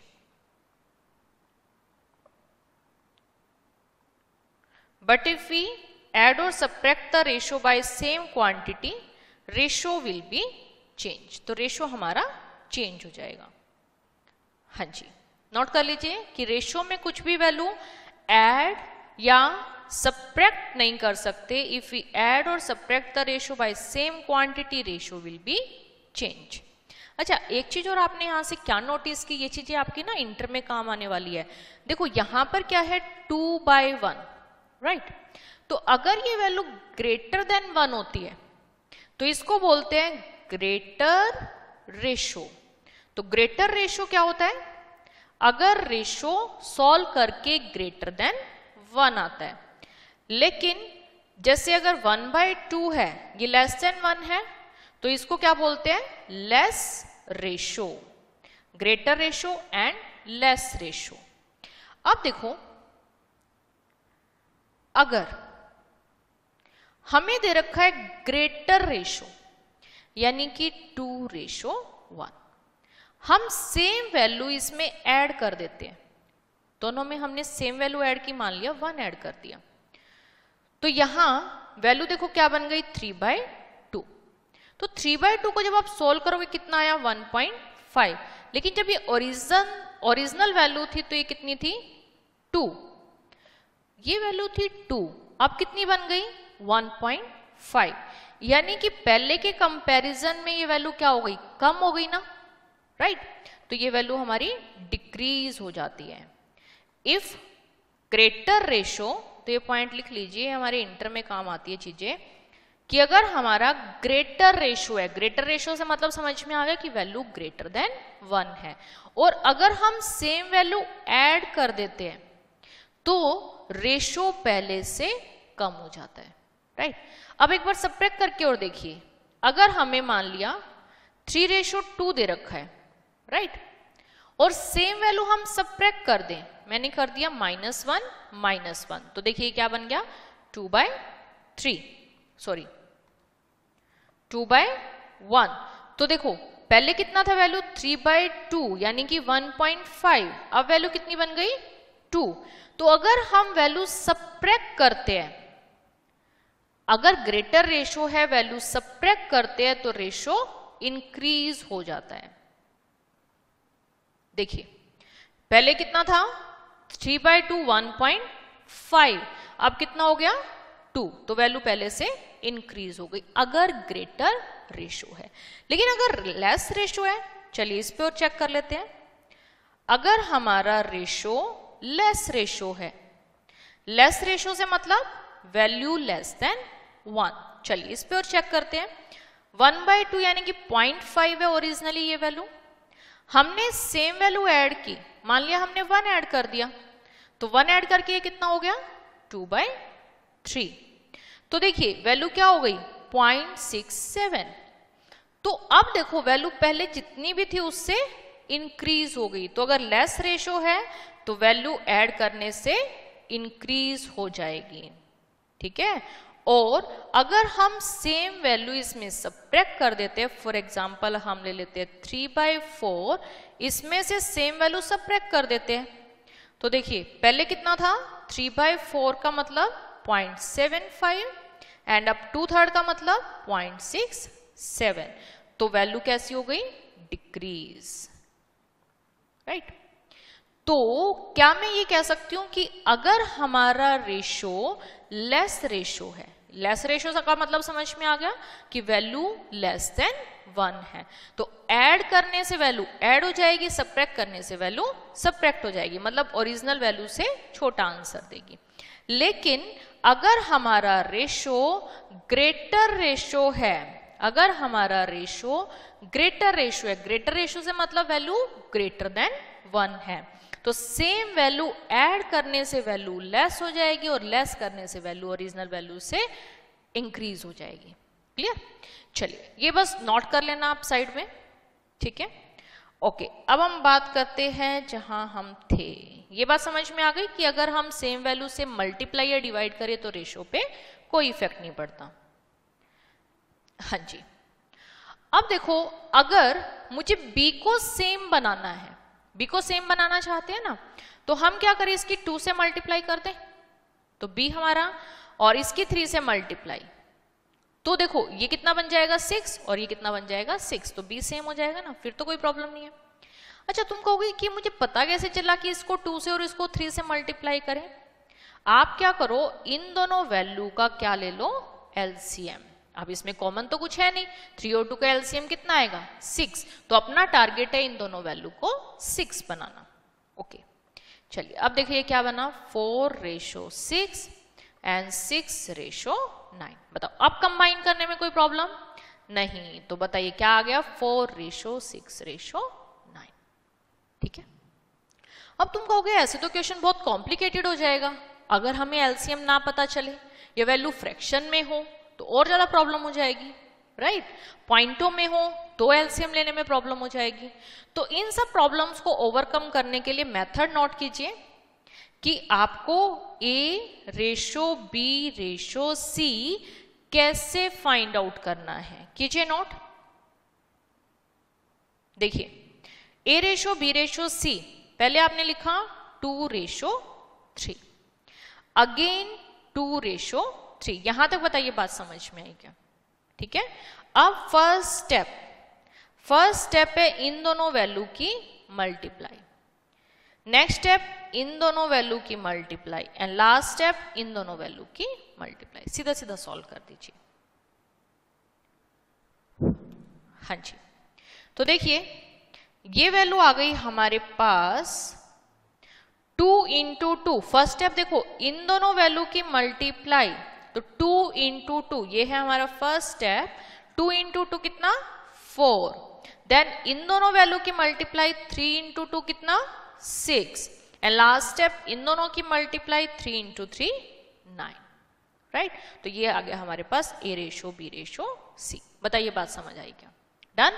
चलिए बात समझ आई तो एक क्वेश्चन कीजिए, ये कॉन्सेप्ट वाली नोटबुक में लिख लिया क्वेश्चन एक एग्जाम्पल के साथ। हाँ जी लिखिए अब एक क्वेश्चन, A:B आपको दे रखा है 4:5 एंड B:C 2:3। हमें फाइंड आउट करना है A:B:C। कीजिए सिंप्लीफाई। तो देखिए क्या किया आपने, 4:5 2:3। फर्स्ट स्टेप इन दोनों वैल्यू की मल्टीप्लाई 8, नेक्स्ट इन दोनों की मल्टीप्लाई 10 एंड इन दोनों की मल्टीप्लाई 15। तो ये आ गया 8:10:15। ठीक है, ओके। अच्छा इनमें कुछ कॉमन निकल रहा है क्या? नहीं है ना, कुछ भी कॉमन नहीं है, लेकिन जरूरी नहीं है ना कि सारी वैल्यू में आपका कॉमन नहीं आएगा, तो आ भी सकता है। तो नोट कीजिए, इंपॉर्टेंट नोट,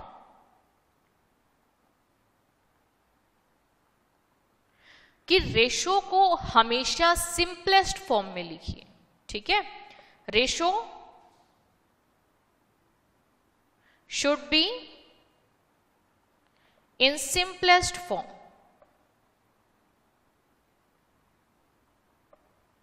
हमेशा रेशो को सिंपलेस्ट फॉर्म में लिखिए।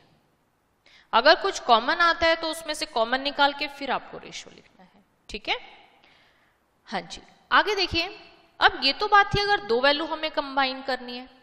अगर दो से ज्यादा रेशो को अगर हमें कंबाइन करना हो, जैसे for example A:B, B:C, C:D, आपको दे रखा है 2:3, 2:3, 2:3, और हमें फाइंड आउट करना है A:B:C:D।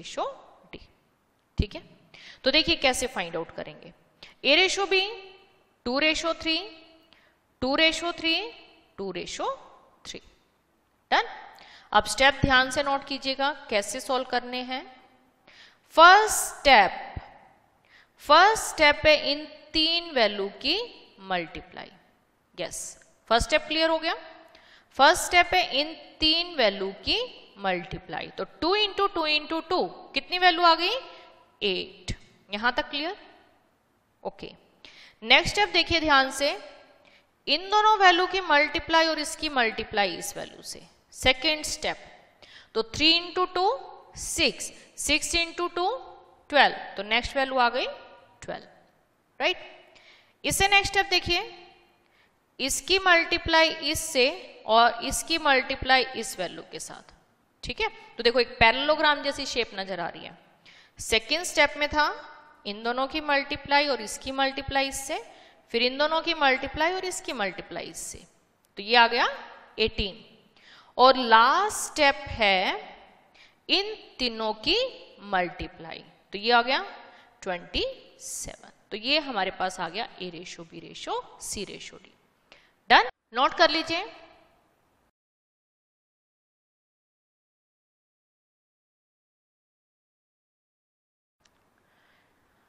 हाँ जी, अब देखो इसमें क्या होता है, ज्यादातर जो क्वेश्चन एग्जाम में आते हैं वो A और D फाइंड आउट करना आता है। A और D फाइंड आउट कीजिए, तो उसके लिए इतना लेंथी आपको प्रोसीजर करने की जरूरत नहीं है। तो नोट कीजिए इसका शॉर्टकट।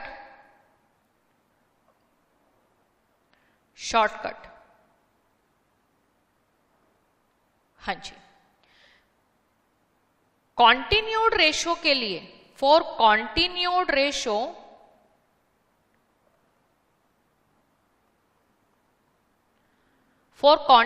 रेशो अगर 3 वैल्यूज है, एक बार लिख लो, हो सकता है चीजें ना समझ में आए पर अप्लाई करने में आसान है।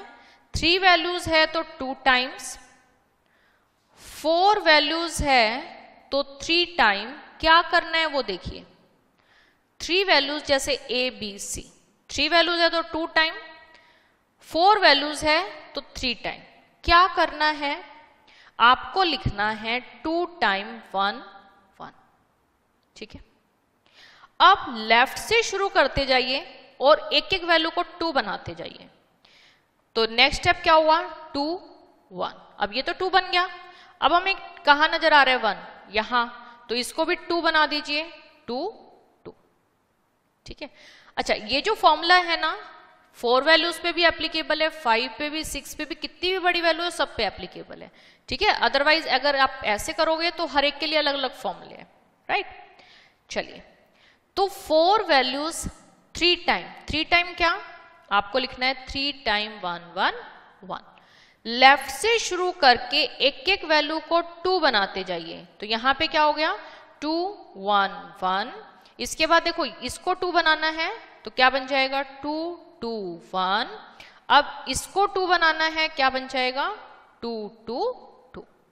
अब इस बात का मतलब क्या है, एक बार नोट कर लीजिए कि हमें लिखना क्या है।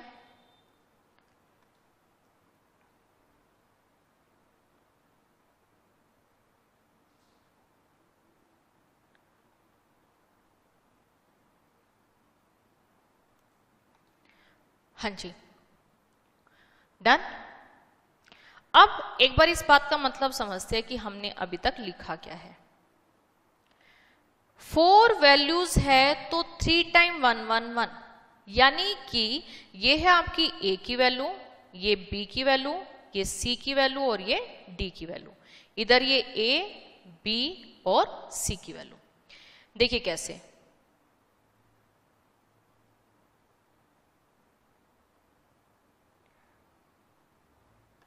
ये हो ही नहीं रहा भाई, कोई बात नहीं, इनको ऐसे अलग अलग कर देते हैं।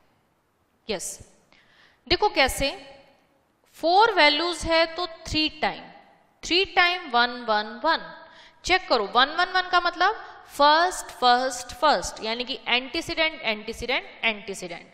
तो देखिए फर्स्ट फर्स्ट फर्स्ट, पहला स्टेप है 1 1 1, तो फर्स्ट फर्स्ट फर्स्ट की मल्टीप्लाई, तो कितना हो गया 8, राइट। तो पहली वैल्यू कितनी हो गई 8।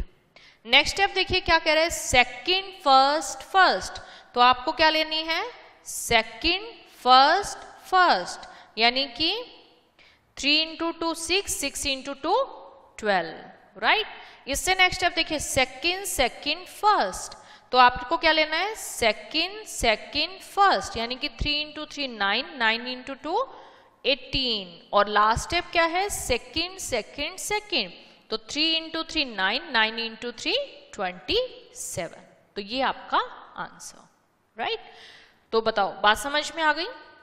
फिर से बता देती हूं, पहले आपको लेना है first first first, then second first first, second second first, second second second, right. एक एक वैल्यू को 2 बनाते जाओ, यानी कि अगर हमने पहले फर्स्ट फर्स्ट फर्स्ट ली, फिर पहले वाली से क्या लेनी है, सेकंड, अगेन फर्स्ट फर्स्ट, फिर second second first, second second second. अब इसका बेनिफिट क्या होगा, इसका बेनिफिट देखो क्या होगा, ज्यादातर एग्जाम में आता है ए और डी फाइंड आउट करना, राइट। तो आपको पता है ए का मतलब क्या, फर्स्ट फर्स्ट फर्स्ट, और डी का मतलब क्या, सेकंड सेकंड सेकंड। तो फर्स्ट फर्स्ट फर्स्ट ये वैल्यू हो गई 8, सेकंड सेकंड सेकंड वैल्यू क्या हो गई 27, तो टाइम सेव हो गया आपका, क्लियर। तो बताइए बात समझ में आई क्या? तो कॉन्टिन्यूड रेशो कभी भी आए आपको क्या करना है, इस तरीके से वैल्यू को कंबाइन करना है। डन यहां तक? ओके, एक बार फिर से देख लेते हैं टाइप्स ऑफ रेशो। हाँ जी, कंपाउंड रेशो, कंपाउंड रेशो बताओ बात समझ में आई क्या? मेरे साथ साथ बोलेंगे, एंटीसीडेंट की मल्टीप्लाई एंटीसीडेंट से, कॉन्सिक्वेंट की मल्टीप्लाई कॉन्सिक्वेंट से, राइट। और अगर फ्रैक्शन की फॉर्म में है तो सिंपली इन दोनों वैल्यू की मल्टीप्लाई। डन। ओके, नेक्स्ट है हमारा इनवर्स रेशो। इनवर्स रेशो का मतलब अगर जो भी वैल्यू दे रखी है, ए को बी में चेंज कर दो, बी को ए में चेंज कर दो, राइट। नेक्स्ट बताइए duplicate. Duplicate means square, triplicate cube, सब डुप्लीकेट स्क्वायर रूट, सब triplicate cube root. And continued ratio कैसे फाइंड आउट करना है, यहां तक ओके? ओके, तो ये थे हमारे सेकंड टाइप क्वेश्चन का बेस कि टाइप्स ऑफ रेशो, इस पे बेस क्वेश्चन करेंगे। अब सेकंड टाइप क्वेश्चन में क्वेश्चन कैसे आएंगे वो नोट कीजिए। सेकंड टाइप क्वेश्चन है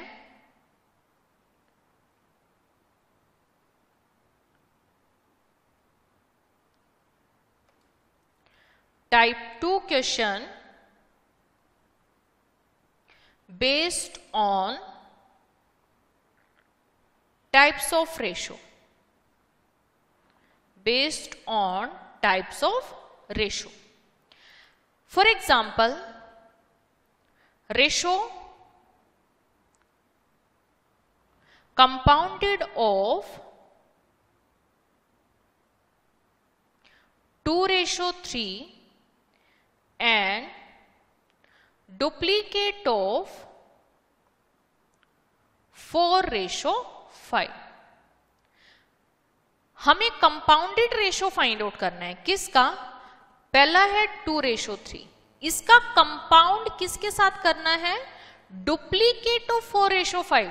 अब डुप्लीकेट का मतलब स्क्वायर, तो 4 स्क्वायर 16, 5 स्क्वायर 25, डुप्लीकेट कर दिया है ना। डुप्लीकेट का मतलब क्या होता है? स्क्वायर। अब ये दोनों वैल्यू आ गई, अब हमें क्या करना है, इन दोनों वैल्यू का कंपाउंड। कंपाउंड कैसे करते हैं बताना फटाफट। फर्स्ट की मल्टीप्लाई फर्स्ट से, सेकंड की मल्टीप्लाई सेकंड से, तो फर्स्ट की मल्टीप्लाई फर्स्ट से, सेकंड की मल्टीप्लाई सेकंड से, मीन्स 2 की मल्टीप्लाई 16 से, 3 की मल्टीप्लाई 25 से। तो ये आ गया हमारा आंसर। तो बताइए बात समझ में आ गई? ठीक है, तो इस तरीके से आपसे क्वेश्चन पूछा जा सकता है, किसी को भी कंपाउंड करना आ सकता है, या डुप्लीकेट पूछ लिया, ट्रिप्लीकेट, सब डुप्लीकेट या सब ट्रिप्लीकेट। क्लियर? ओके, तो करके बताओ मुझे एक क्वेश्चन। फॉर एग्जाम्पल ये रफ में ट्राई कर सकते हो ये क्वेश्चन, केवल एक ये क्वेश्चन आपकी कॉन्सेप्ट नोटबुक में जाएगा, कोई भी एग्जाम्पल आप लिख सकते हो। हाँ जी, ट्राई कीजिए। Find the compound ratio of compound ratio of 2:5, duplicate of 2:3, triplicate of 1:4 and 4:5।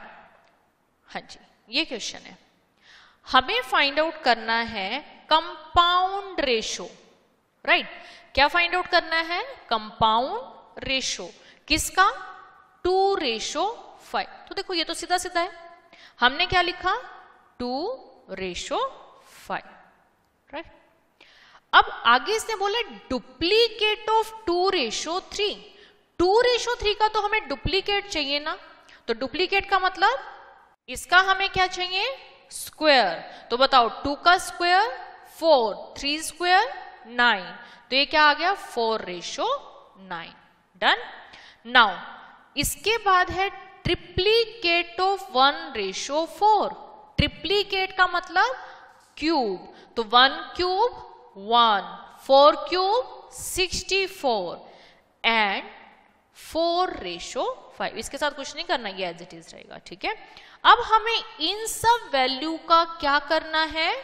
Compound. Compound से मतलब फर्स्ट की मल्टीप्लाई फर्स्ट से, सेकंड की मल्टीप्लाई सेकंड से, राइट। तो देखिए क्या हुआ? 2, 4, 1, 4, सारी फर्स्ट वैल्यू हमने ले ली। नाउ 5, 9, 64, 5। कुछ कैंसिल होता है तो बहुत अच्छी बात है, अदरवाइज ये मल्टीप्लाई करके हमारा आंसर। चलिए चेक करते, कुछ हो रहा है क्या कैंसिल? यस, ये वैल्यू कैंसिल, ये वैल्यू भी कैंसिल, तो ये आ गया 1:, और ये कितना? 450, राइट। तो 1:450 ये हमारा आंसर, राइट। हाँ जी, बताइए यहां तक बात समझ में आई? तो सेकंड टाइप क्वेश्चन थे, हमें कोई भी वैल्यू दी जा सकती है, कंपाउंड पूछ सकता है, duplicate, triplicate, continued, types of ratio पे बेस्ड क्वेश्चन आएंगे। डन। ओके, नेक्स्ट लिखिए थर्ड टाइप क्वेश्चन। हाँ जी, नेक्स्ट है टाइप 3 क्वेश्चन। यहां तक समझ आया सभी को? ओके, आगे टाइप 3 क्वेश्चन, जैसे कोई भी रेशो आपको दे रखा होगा इसमें, ठीक है, कोई भी रेशो आपको गिवन होगा और आपको एक रिलेशन गिवन होगा, एक रिलेशन गिवन होगा, ठीक है। आपको क्या करना है? रेशो गिवन है और एक रिलेशन गिवन है। फॉर एग्जाम्पल से अच्छी क्लैरिटी होगी। फॉर एग्जाम्पल कोई भी एग्जाम्पल ले लेते हैं। A:B आपको दे रखा है 2:5। हमें वैल्यू फाइंड आउट करनी है 10A + 3B ratio 5A + 2B। ये क्वेश्चन है, ध्यान से देखिएगा। आपको पता चल गया जो रेशो है 2:5 है, लेकिन एक्चुअल वैल्यू तो कुछ और है। बताइए इसमें एक्चुअल वैल्यू क्या होगी? क्या मैं ऐसा लिख सकती हूँ A की वैल्यू है 2K और B की वैल्यू है 5K? हाँ जी, लिख सकते हैं। ओके, और ये भी हमें पता है कि रेशो को फ्रैक्शन की फॉर्म में लिखा जा सकता है, right. Means you can write it as 10A + 3B और डिवाइड बाय 5A + 2B। बताइए लिखा जा सकता है ऐसे, ठीक है। तो अब A की वैल्यू है आपके पास 2K, B की वैल्यू है 5K, तो A की जगह A की वैल्यू और B की जगह B की वैल्यू पुट कर दे, ठीक है। चलिए लिख देते हैं A की जगह A की वैल्यू 2K, B की जगह B की वैल्यू 5K। सिमिलरली डिवाइड में आ जाएगा, A की जगह हमने लिख दी A की वैल्यू और B की जगह हमने लिख दी B की वैल्यू। हाँ जी, बताइए ये बात क्लियर हुई? ओके, सिंप्लीफाई किया तो देखिए क्या आया, 20K + 15K divide by 20K + 10K, और you can write it as 35K divide by 30K। तो देखिए ये वैल्यू हमने सॉल्व की,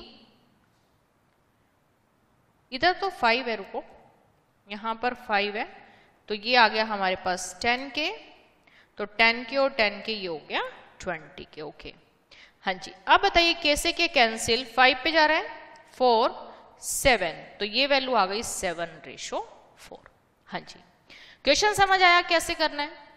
ओके, अब मुझे एक बात बताओ, क्या अगर मैं डायरेक्ट पुट कर देती, डायरेक्ट पुट से मतलब कि हमारे पास रिलेशन में दे रखा था 10a plus 3b divide by 5a plus 2b, right. तो अगर मैं डायरेक्ट a की जगह पुट कर देती 2 और b की जगह पुट कर देती 5, तो चेक करो क्या हमारा आंसर सेम आता। चलिए चेक करते हैं। हमने a की जगह लिख दिया 2, तो यहां पे 2 पुट किया 10 इंटू 2, b की जगह पुट किया 5 इंटू 2, 2 इंटू 5, तो देखिए क्या आया 20 प्लस 15 डिवाइड बाय 10 प्लस 10, तो ये आ गया हमारे पास 35/20, राइट। और you can write it as 7:4, तो भी हमारा आंसर सेम आया। तो अब तुम कहोगे क्या हमें जब भी ऐसा क्वेश्चन दे रखा है कि एक रेशो दे रखा है, एक रिलेशन गिवन है, हम डायरेक्ट वैल्यू पुट कर दें, ए के कॉरस्पॉन्डिंग ए की वैल्यू, बी के कॉरस्पॉन्डिंग बी की वैल्यू, राइट। ओके, क्लियर है, बात समझ में आ रही है? ओके, हाँ जी। लेकिन आप सारे क्वेश्चंस को ऐसे नहीं कर सकते। क्यों?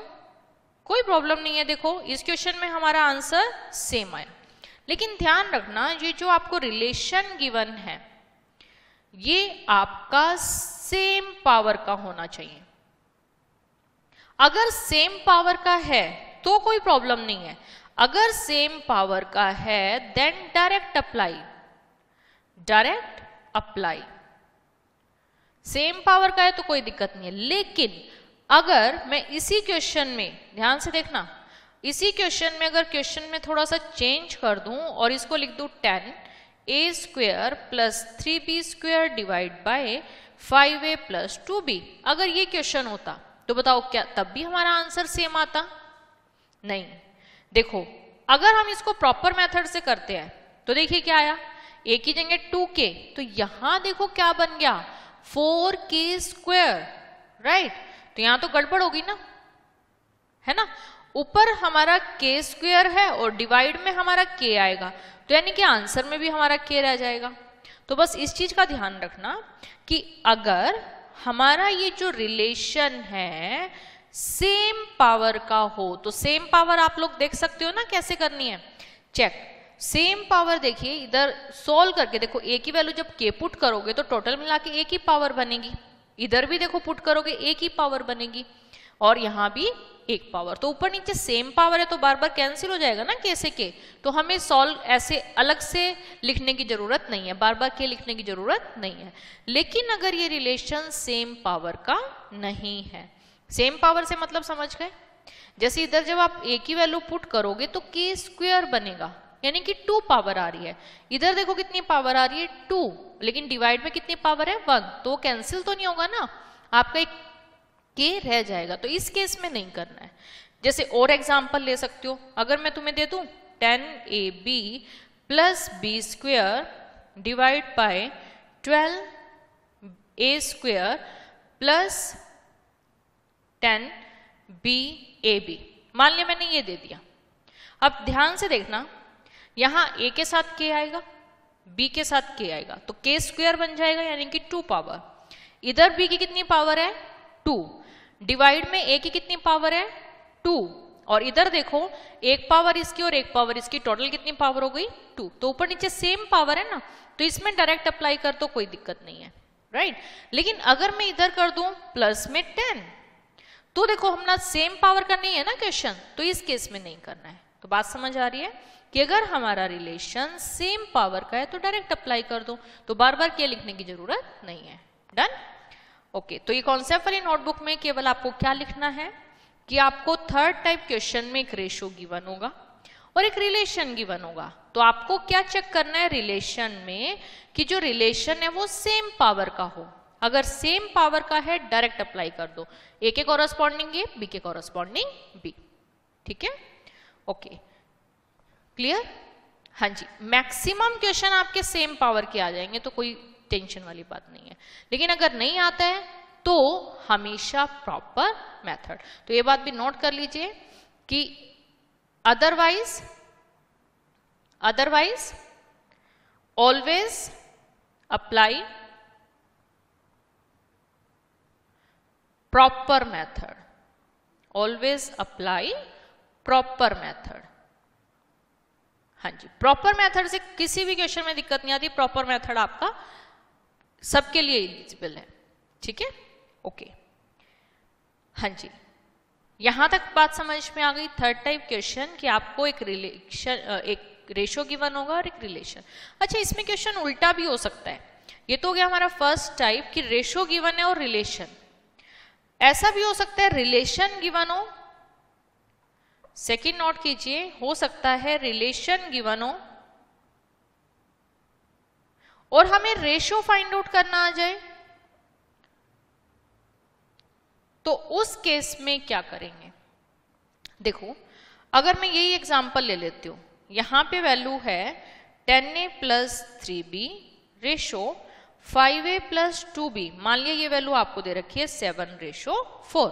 हमें फाइंड आउट करना है a/b। ये क्वेश्चन आ गया, ठीक है। रिवर्स देख लेते हैं। तो देखिए, again same procedure, 10a + 3b और इसको लिखा 5a + 2b, किसके इक्वल? 7/4। तो इस केस में क्या करेंगे? Cross multiply. तो क्रॉस मल्टीप्लाई हमने देख लिया था कैसे करनी है, इसकी मल्टीप्लाई इस वैल्यू के साथ और इसकी मल्टीप्लाई इस वैल्यू के साथ। तो देखिए क्या आया, 4 की मल्टीप्लाई 10a + 3b एंड 7 की मल्टीप्लाई 5a + 2b, राइट। तो देखिए क्या बना, 40a + 12b 35a + 14b, right. Clear है यहां तक? अब a वाली टर्म एक तरफ कर लो, b वाली टर्म एक तरफ। तो देखो इधर नजर आ रहा है हमें a, इसको हम लेफ्ट में ले आते हैं, और इधर हमें नजर आ रहा है 12b, इसको राइट साइड ले जाते हैं, ठीक है। तो देखिए क्या बना, 40a - 35a और इसको उधर ले गए 14b - 12b।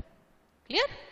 ओके, तो ये आ गया 5a एंड इधर आ रहा है हमारा 2b, लेकिन हमें क्या चाहिए? a/b। तो देखो 5a = 2b है, तो बताओ a/b क्या हो जाएगा?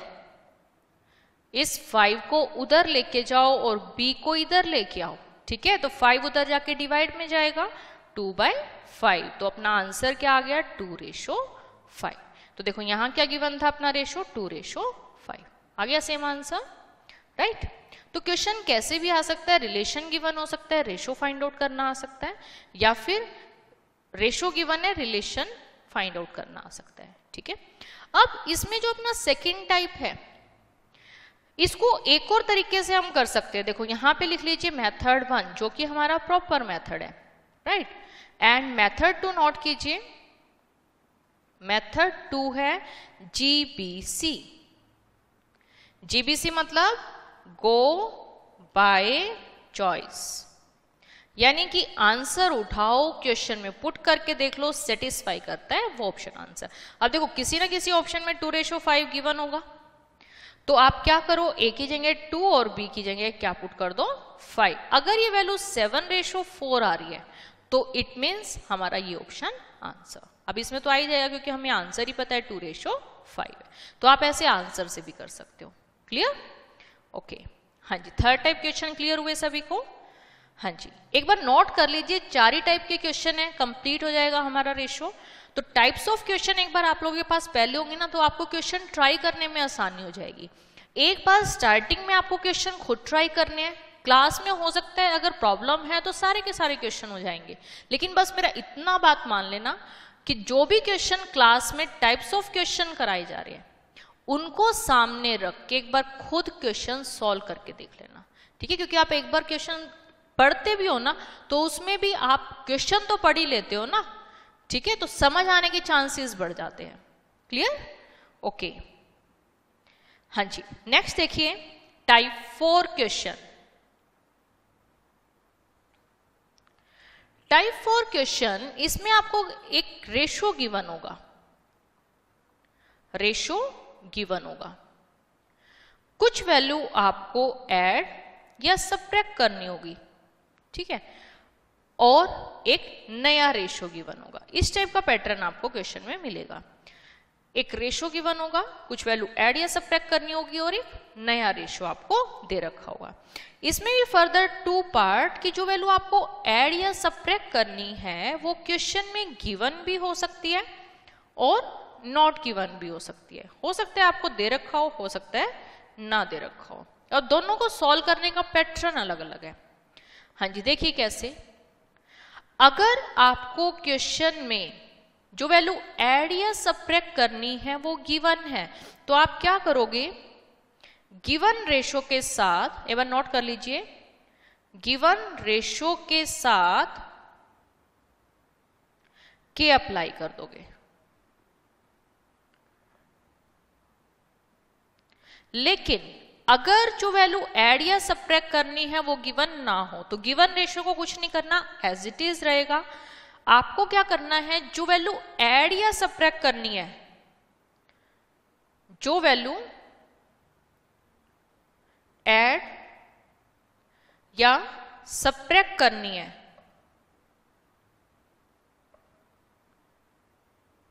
उसे x या k जो भी कंसीडर करो, x कंसीडर करना है।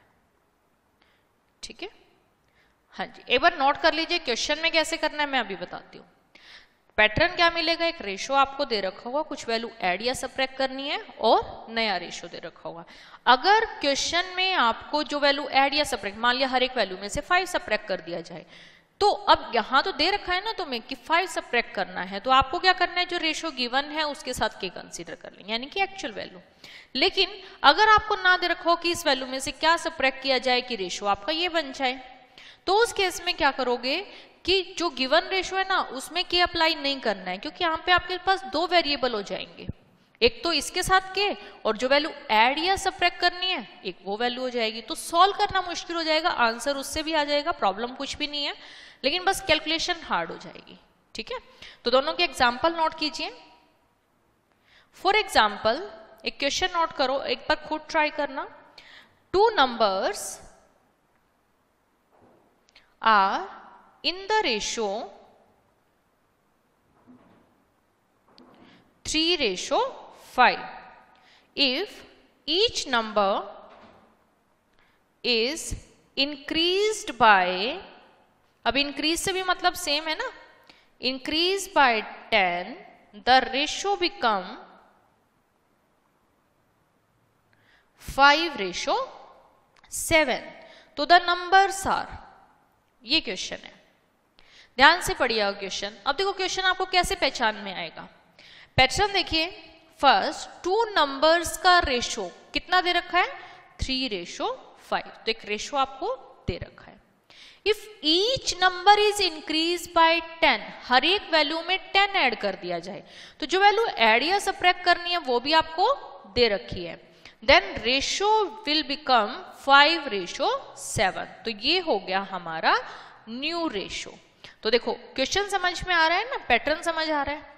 तो इस तरीके से अगर आप पैटर्न बना के करोगे ना, तो क्वेश्चन एक बार इनिशियल लेवल पे जो नॉन मैथ वाले बच्चे हैं उनके लिए ही ये टाइप ऑफ क्वेश्चन बनाए गए हैं। ठीक है, हाँ जी। अब फर्स्ट ये है हमारा गिवन रेशो और इसमें क्या ऐड कर दिया जाए, मतलब वो दे रखा है क्या ऐड किया जाए कि हमारा रेशो 5:7 आ जाए। अब मुझे एक सिंपल सी बात बताओ कि आपको क्या दे रखा है कि 2 नंबर्स 3:5 में है, तो 3:5 में अगर नंबर है तो क्या वो 3 और 5 है? नहीं, एक्चुअल नंबर क्या है, 3 का मल्टीपल और 5 का मल्टीपल, और you can write it as 3k and 5k, क्योंकि अपने को पता है ना रेशो को हम फ्रैक्शन की फॉर्म में भी लिख सकते हैं, राइट। तो सॉल्यूशन देख लेते हैं। अब ये आगे क्या कह रहा है, 2 नंबर्स का रेशो 3:5 है। अब क्योंकि हमें दे रखा है जो वैल्यू ऐड करनी है, तो देखो जो वैल्यू हमें ऐड या सब्ट्रैक्ट करनी है वो तो हमें गिवन है ना, तो गिवन रेशो के साथ के कंसीडर करेंगे, राइट। तो हमने क्या किया, 3k और 5k, राइट, क्योंकि सॉल्व करने के लिए कोई ना कोई वेरिएबल तो चाहिए ना हमें। डन। अब ये कह रहे हैं इन नंबर्स में कितना ऐड कर दिया जाए, 10 ऐड कर दिया जाए, तो ये रेशो हमारा बन जाता है 5:7, राइट। ओके, हाँ जी, यहां तक बताइए कोई दिक्कत, क्लियर हुआ। अब क्रॉस मल्टीप्लाई किया चलिए क्रॉस मल्टीप्लाई करते हैं, समझ आ गया था ना कैसे करना है, इस वैल्यू की मल्टीप्लाई इस वैल्यू के साथ और इसकी मल्टीप्लाई इस वैल्यू के साथ। चलिए करते हैं सॉल्व। 7 की मल्टीप्लाई 3k प्लस 10 एंड 5 की मल्टीप्लाई 5k प्लस 10, राइट। चलिए सॉल्व कीजिए। 21k plus 70, 25k plus 50, right. अब k वाली टर्म एक तरफ रख देते हैं, k वाली टर्म एक तरफ। तो देखो आपको यहाँ 21k नजर आ रहा है, इसको उस तरफ ले जाएं तो नेगेटिव हो जाएगा, तो ये हो गया 25k माइनस 21k। अच्छा इक्वल में इधर लिखे या उधर इस बात से फर्क नहीं पड़ता, दोनों तरफ इक्वालिटी है, बस साइन का ध्यान रखना। इस वैल्यू को उधर लेके गए तो ये कैसी हो गई, नेगेटिव, एंड 50 को हम इधर ले आए तो ये कैसी हो गई, नेगेटिव, तो ये हो गया 70 माइनस 50, डन। हाँ जी, तो ये आ गया 4k एंड ये वैल्यू 20k की वैल्यू आ गई 5। क्लियर यहाँ तक है ना। ये कैलकुलेशन तो कर लोगे ना, 4 को उधर लेके जाओगे डिवाइड में, 20/4 कितना हो गया 5। हाँ जी, k की वैल्यू क्लियर है। तो बताइए एक्चुअल वैल्यू हमारी क्या थी, 3k एंड 5k। तो बताना हमारे नंबर्स क्या बने, 3k यानी कि 3 इंटू 5, 15 एंड 5k 5 इंटू 5 यानी कि 25। क्लियर। हाँ जी, समझ आ गया। तो ये हमारे आंसर आ गए 15 एंड 25, डन।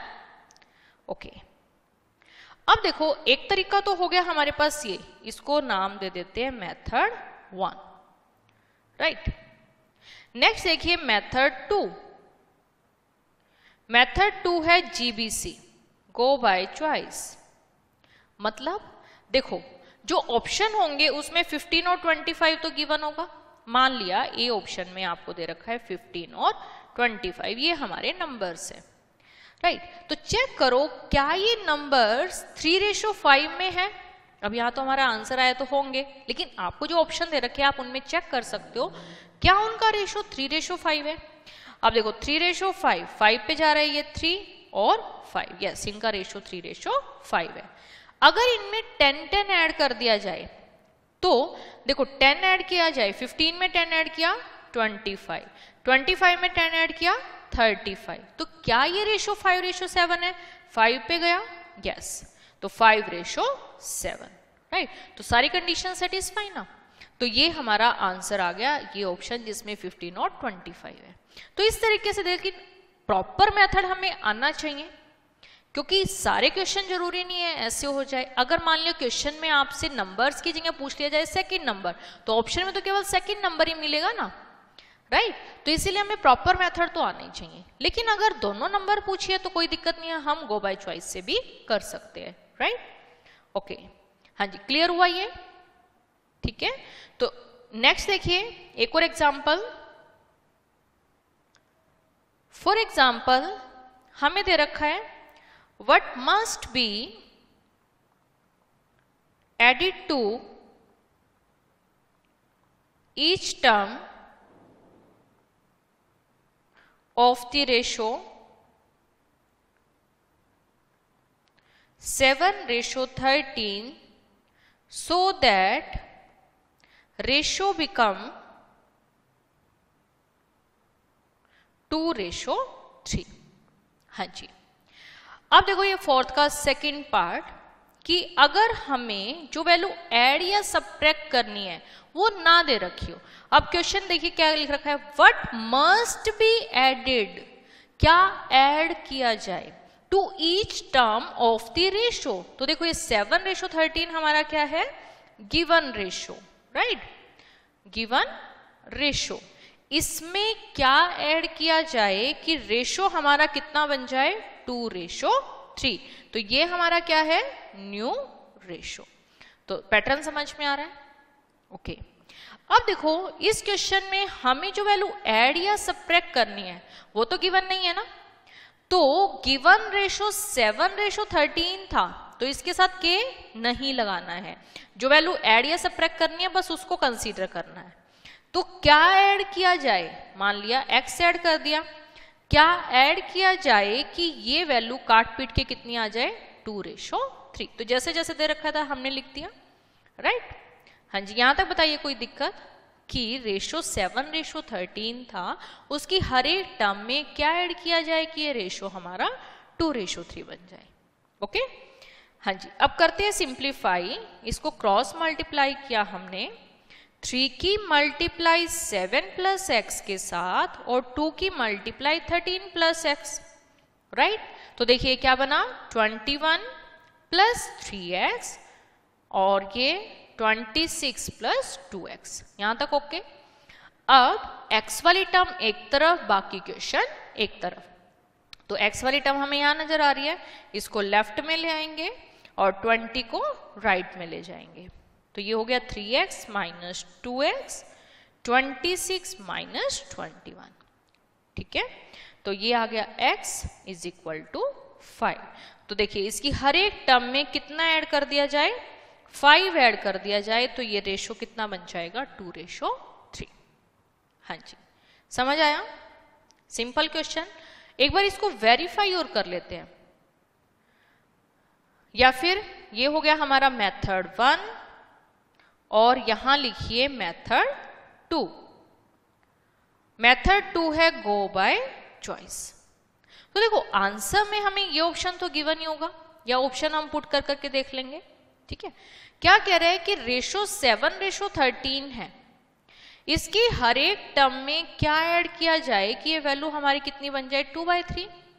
चेक करते हैं, ये हो गया 12, ये 18 6 पे जा रहा है, 2:3 कर रहा है सेटिस्फाई, तो ये ऑप्शन आंसर। ठीक है, तो आप अभी इनिशियल लेवल पे प्रॉपर मेथड से ही करोगे, बाद में सारे क्वेश्चन मतलब रेशो के 90% क्वेश्चन गो बाय चॉइस से हो जाएंगे। ठीक है, तो डरने वाली बात तो यहीं पे खत्म हो जाती है। आंसर उठाओ, चेक कर लो, सेटिस्फाई करता है वो ऑप्शन आंसर, लेकिन अपन प्रॉपर मेथड से भी सारे क्वेश्चन करने वाले हैं। ठीक है, ओके। हाँ जी, समझ आया चारों टाइप के क्वेश्चन? तो एक बार फटाफट रिवाइज करते हैं। फर्स्ट टाइप,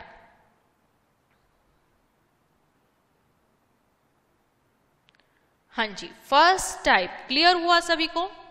फर्स्ट टाइप में क्या था, कोई भी आपको रेशो गिवन हो सकता है और कोई भी कंडीशन गिवन हो सकती है, टोटल गिवन हो सकता है या डिफरेंस गिवन हो सकता है, sum of their square, sum of their cube, difference of their square, difference of their cube, कोई भी कंडीशन हो सकती है।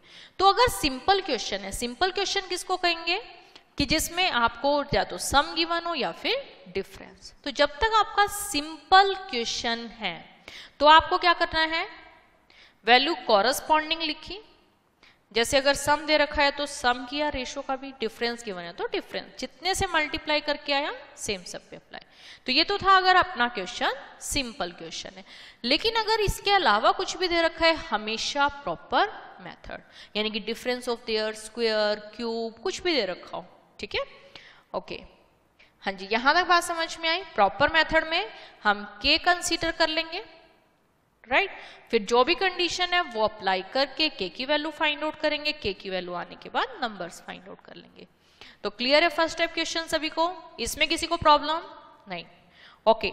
सेकेंड टाइप क्वेश्चन ये है based on types of ratio. तो बताओ कौन कौन से टाइप्स ऑफ रेशो किए, मेरे साथ साथ बोलना। कंपाउंड रेशो, कंपाउंड रेशो का मतलब, सबकी आवाज, फर्स्ट टर्म की मल्टीप्लाई फर्स्ट से, सेकेंड की मल्टीप्लाई सेकेंड से, राइट। इनवर्स रेशो, ए को बी में चेंज कर दो, बी को ए में चेंज कर दो, very good. Next duplicate ratio, duplicate means square, triplicate means cube, सब डुप्लीकेट मीन्स स्क्वायर रूट, सब triplicate means cube root, right. And continued ratio clear है कैसे सॉल्व करनी है? कॉन्टिन्यूड रेशो में आप सीधा फॉर्मूला लगा दीजिए 1 1, 3 वैल्यू है तो 1 1 2 1 2 2, यानी कि पहले फर्स्ट की मल्टीप्लाई, फिर सेकंड फर्स्ट की multiply and then second. Check करके देख सकते हो आप। इधर देखो, ए रेशो बी था अपना 2:3, बी रेशो सी था अगेन 2:3, तो अपने को चाहिए A ratio B ratio C. तो फर्स्ट स्टेप देखिए, first 4, then second first 6, and then second 3 into 3 9। तो सिंगल स्टेप में हमारा आंसर। समझ आ रही है बात? ओके। सिमिलरली 4 वैल्यू का बताओ, 1 1 1 2 1 1 2 2 1 2 2 2। यस, समझ आया? तो बताओ अगर 4 वैल्यू है तो फर्स्ट फर्स्ट फर्स्ट, तो first first first, then second first first, second second first, second second second. इसमें ज्यादातर क्वेश्चन हमें मिलते हैं ए रेशो डी कैलकुलेट करने के लिए। तो बताओ ए रेशो डी के लिए 1 1 1 first first first, second second second.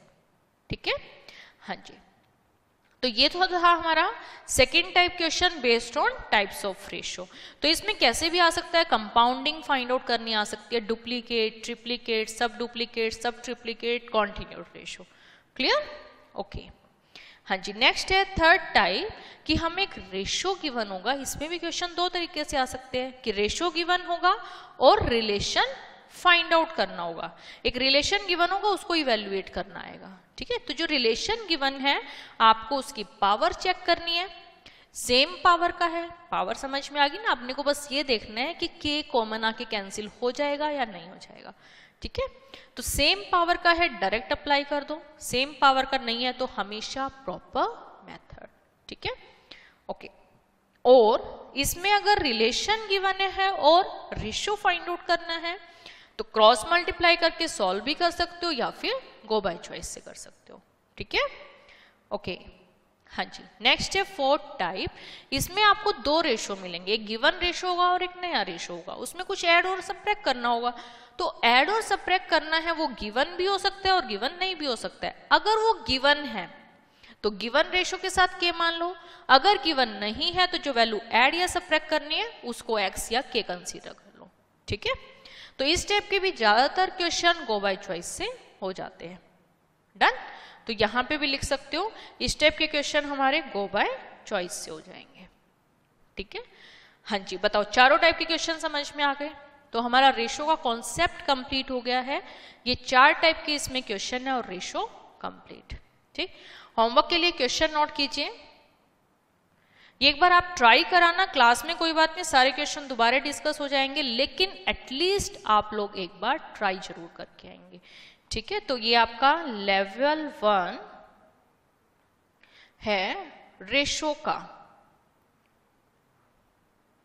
इसमें आपको करना है फर्स्ट,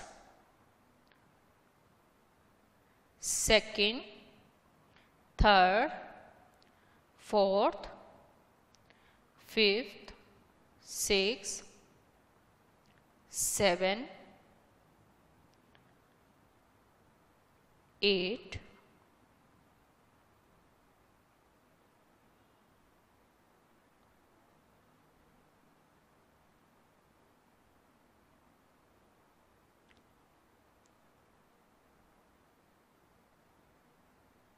18, 19, बस। हाँ जी, ये क्वेश्चन ट्राई करके आने हैं आपको, जिसमें से आपके फर्स्ट, सेकंड, थर्ड ये 3 क्वेश्चन है फर्स्ट टाइप, फोर्थ क्वेश्चन ये है आपका सेकंड टाइप, थर्ड क्वेश्चन तो आपकी डेफिनेशन पे बेस है, फिफ्थ क्वेश्चन सॉरी, और 6th क्वेश्चन आपका अगेन फर्स्ट टाइप, 7, 8 ये आपका थर्ड टाइप, एंड 18, 19 थी आपका फोर्थ टाइप। तो एक बार इस तरीके से ट्राई करके आना। मेरे हिसाब से आप लोगों के क्वेश्चन हो जाने चाहिए। फिर भी कोई प्रॉब्लम है तो हम नेक्स्ट क्लास में डिस्कस कर लेंगे। ठीक है, हाँ जी। आई होप सबको समझ आया होगा। चलिए आज के लिए इतना ही, मिलते हैं नेक्स्ट लेक्चर में। Till then enjoy, have a nice day, thank you.